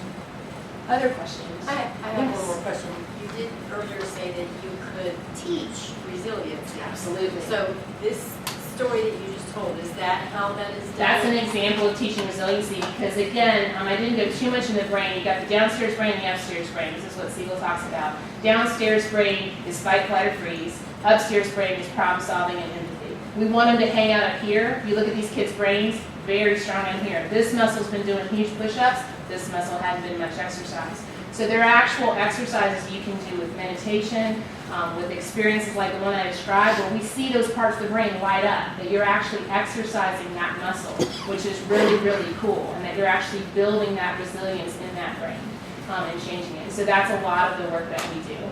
And that's actually what dialectical behavior therapy is based about. The gold standard for trauma treatment is phase-oriented care. The first part of any good program that works with trauma is about safety and stabilization. It's teaching these self-regulation skills. It's teaching a child how to calm their brain and to be able to think before they act. Yes. You're talking about children, and particularly talking about 2 to 3-year-olds. I'm going to ask a question. In an instance where a parent, and I'm talking about newborns, has postpartum depression and doesn't want anything to do with the baby maybe for a year or so, is that traumatizing to the child? Yes. That's an ACE score. Now the important thing to remember about an ACE score is we know as an ACE score 0 to 10 goes up, there's more at risk. I like to call these that promise kids though, because just because you have an ACE score 4 doesn't mean that you're not going to be able to be healthy, right? If you have some type of intervention, whether it's family or someone else. So in that situation, if mom gets really depressed, that would fall under neglect, and the child may be feeling unwanted, disconnected, okay? If there is another family member that meets that need, if there's another neighbor that meets that need, if there's another program, there are actually programs done in England, and I think some of them are done here too, where they actually bring the babies and they interact with the babies and they do all the I mean, that's like really important stuff, the Goo Gaga stuff, because it creates bond, right? If someone else is meeting that need while they're helping mom, that child will be building resilience, so that when mom gets healthier and moves forward in her recovery, then they can engage. But if that wrap isn't there, So if there are other people that took over the role, then the child is probably going to be. absolutely, absolutely. It's not, back in the Freud days, it was all about mom. That's not true. It's actually about the child getting to have that type of experience. Yep, it's a really good question. I can't remember getting some more questions. Okay. All right, any more questions? Okay. All right, well, let me just read. This is called Two Stories. It'll only take about 5 minutes, and then I'll just do some brief closing. This is my story, and I'm someone that has actually an A-score of 8. So, two stories. The first, me. A light goes off in a student's head, that moment when they know they're calling, what they want to be when they grow up. I remember the seat in psychology I sat in, the social work student I overheard talking about their internship with kids, and the breath I took knowing that I wanted in. I'm a social worker, bachelor, master, and doctorate, and I'm a lifelong scholar wanting to grow and actively engage in the learning process. I remember each client's name and face. I remember what they taught me, so often more than I probably taught them. I remember the tears I shed as a professional, fearing that I had lost a child and family in the room. Sometimes I saw them again in the community, reminding me of resilience and self-healing. Sometimes I read their names in the paper and realized that their lives and the lives they've hurt took them to jails, institutions, and sometimes death. Yet I kept going back to clients and families and schools, communities, homes, and hospitals because at my heart, I'm a clinician. I remember telling my professors I'd never be back. I was a direct service practitioner. What does research and policy have to do with me anyway? I remember the anger at service definitions that disempowered families and clients, red tape I couldn't cut through, paperwork that ceased to have meaning, and hours lost in administrative work that I rarely understood as client care just kept being pushed to the side. I remember complaining on the day I was asked, so why don't you try? I am a leader, a clinical supervisor, a researcher, a policy shaper, a voice with clients and families in creating new programs and services that meet their needs, using trauma-informed practice to guide my way. I remember my stomach tightening the first time I spoke in a class, in a workshop. I remember asking a trusted mentor, who am I to speak? And I remember her replying, who are you not to? I am a teacher, an educator, a collaborator in learning with my colleagues, students, and clients, and I'm a professional today in front of so many eager learners who share my same passion and journey in supporting youth and adults whose behavior is often their only voice to those who are willing to listen. And then there's the other me. I remember the stuffed animals I piled around a bed. I remember footsteps in hallways. I remember going somewhere else in my head. I am a childhood survivor of sexual abuse. I remember feelings of rage and pain and hurt. I remember secrets. I remember screaming inside, wanting someone to hear me. I remember trashing my room. I remember cutting my wrists.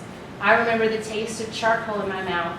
And I remember a psychiatrist saying that these were just growing experiences that would make me a better person. And I remember saying, I think I'm tall enough. I am a survivor of multiple suicide attempts, and I was a child of rage. I remember going to the hospital the first time, and the second time, and the third time. I remember at the age of 19 in my 10th hospital placement, the workers behind the desk saying I would be in hospitals for the rest of my life because I was a frequent flyer. I wouldn't ever function in society because I had nothing to offer. I am a person of value, a person of worth, and a kid who grew up with complex trauma. I remember relationships with partners, emotional violence, physical violence, sexual violence, domestic violence. I remember a marriage filled with fear, sitting in a corner with 3 children and believing I had no way out, and I remember the day I left. I am a survivor, and I am a thriver. I remember being afraid I couldn't provide for my children, aching for their pain, fearing for their well-being, and praying for their resilience. I remember hours of intensive therapy, individual and family. I remember thinking I was sitting on the wrong side of the couch and how hard it was to be in this seat, both the seat of a multiple trauma survivor and the seat of a mother with regrets, exposed, desperately wanting a different life for her girls, and trying to understand how I had become the one this happened to, because it wasn't supposed to be me. I remember court date after court date and fighting for permanent protective orders. I was a single mother, a consumer of mental health services, and a parent of children who are recovering from their own trauma. Yet it's really one story. It's my story. I remember meeting with my executive coach for the first time, and she asked me what I wanted to achieve. And I said, I want to find my voice, to find me in my work. Yet each meeting I separated the old me and the new me, the shadow of myself, the shadow side of myself that no one could see, and the light side that was professional and spoke about trauma. Yet I am both. I am all of my journey and all of my story. And to understand why I stand before you today is not only to hear me as a professional, an educator, a researcher, your colleague. It is to hear me as a survivor, an advocate for kids and families and adults just like me. And this is what's really important. My story is not unique, nor is my outcome. I am a direct result of trauma-informed care and the very things I speak about with you today. So I really appreciate your time like this on a Friday night. What you do every day is really important. I think what said it best to me is I spoke to about 200 people from courts and a lot of judges. And a judge came up to me and said, you know what you helped me remember? When I sit in a court case and I listen, what I think about is, can I just make them not come back? Just not go in the hospital. Just not come back to detention. And what you made me remember is that y'all contribute to society. You are worth so much more than what we give you credit for. And I'm dedicated to creating a trauma-informed community. And I just want to thank Smoky Mountain for having me and for being so dedicated to creating a person-centered and trauma-informed community.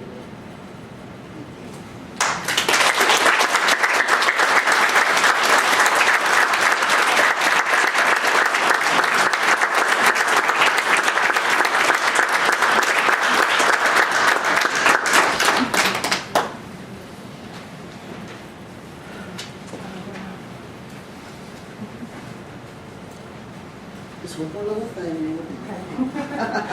This was just wonderful. Thank you so much. Very much. Thank you. Thank you very much. I think people need to know that when we started making contact with Allison, and this was through Gene Rogers, which is a big player, executive of Family Preservation, which is one of our providers. They would not let us pay for her time with us this evening. And they have been either. I know, and so this has just been such a gift. So we have just a small token of appreciation. And so you're traveling, so you can't have flowers. So we really, really hope you like chocolate. Oh, I love chocolate. Oh, Thank you that's so great. much. Thank you so much. Thank you. So here's a final little nerdy fact. Okay. So cortisol is a stress hormone. It's one of the things that does all the damage to the brain. And oxytocin is the antidote to cortisol. And there's lots of oxytocin in chocolate. See, it's perfect.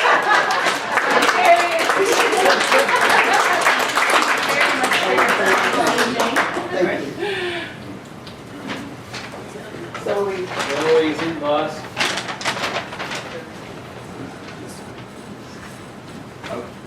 Okay. Could you please leave your name plates and badges, please? Now, we're going to need to adjourn since this is our business meeting. And in the morning at 7:30, we meet for breakfast out here where we, Everything's in here. everything's in here. So it's important that we get started tomorrow morning at 8:30. We've got a lot to do tomorrow. So could I have a motion to adjourn? So moved. Michael Laughter, second. Larry, all in favor? Aye, okay.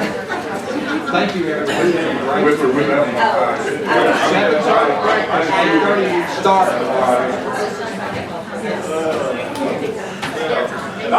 See you around.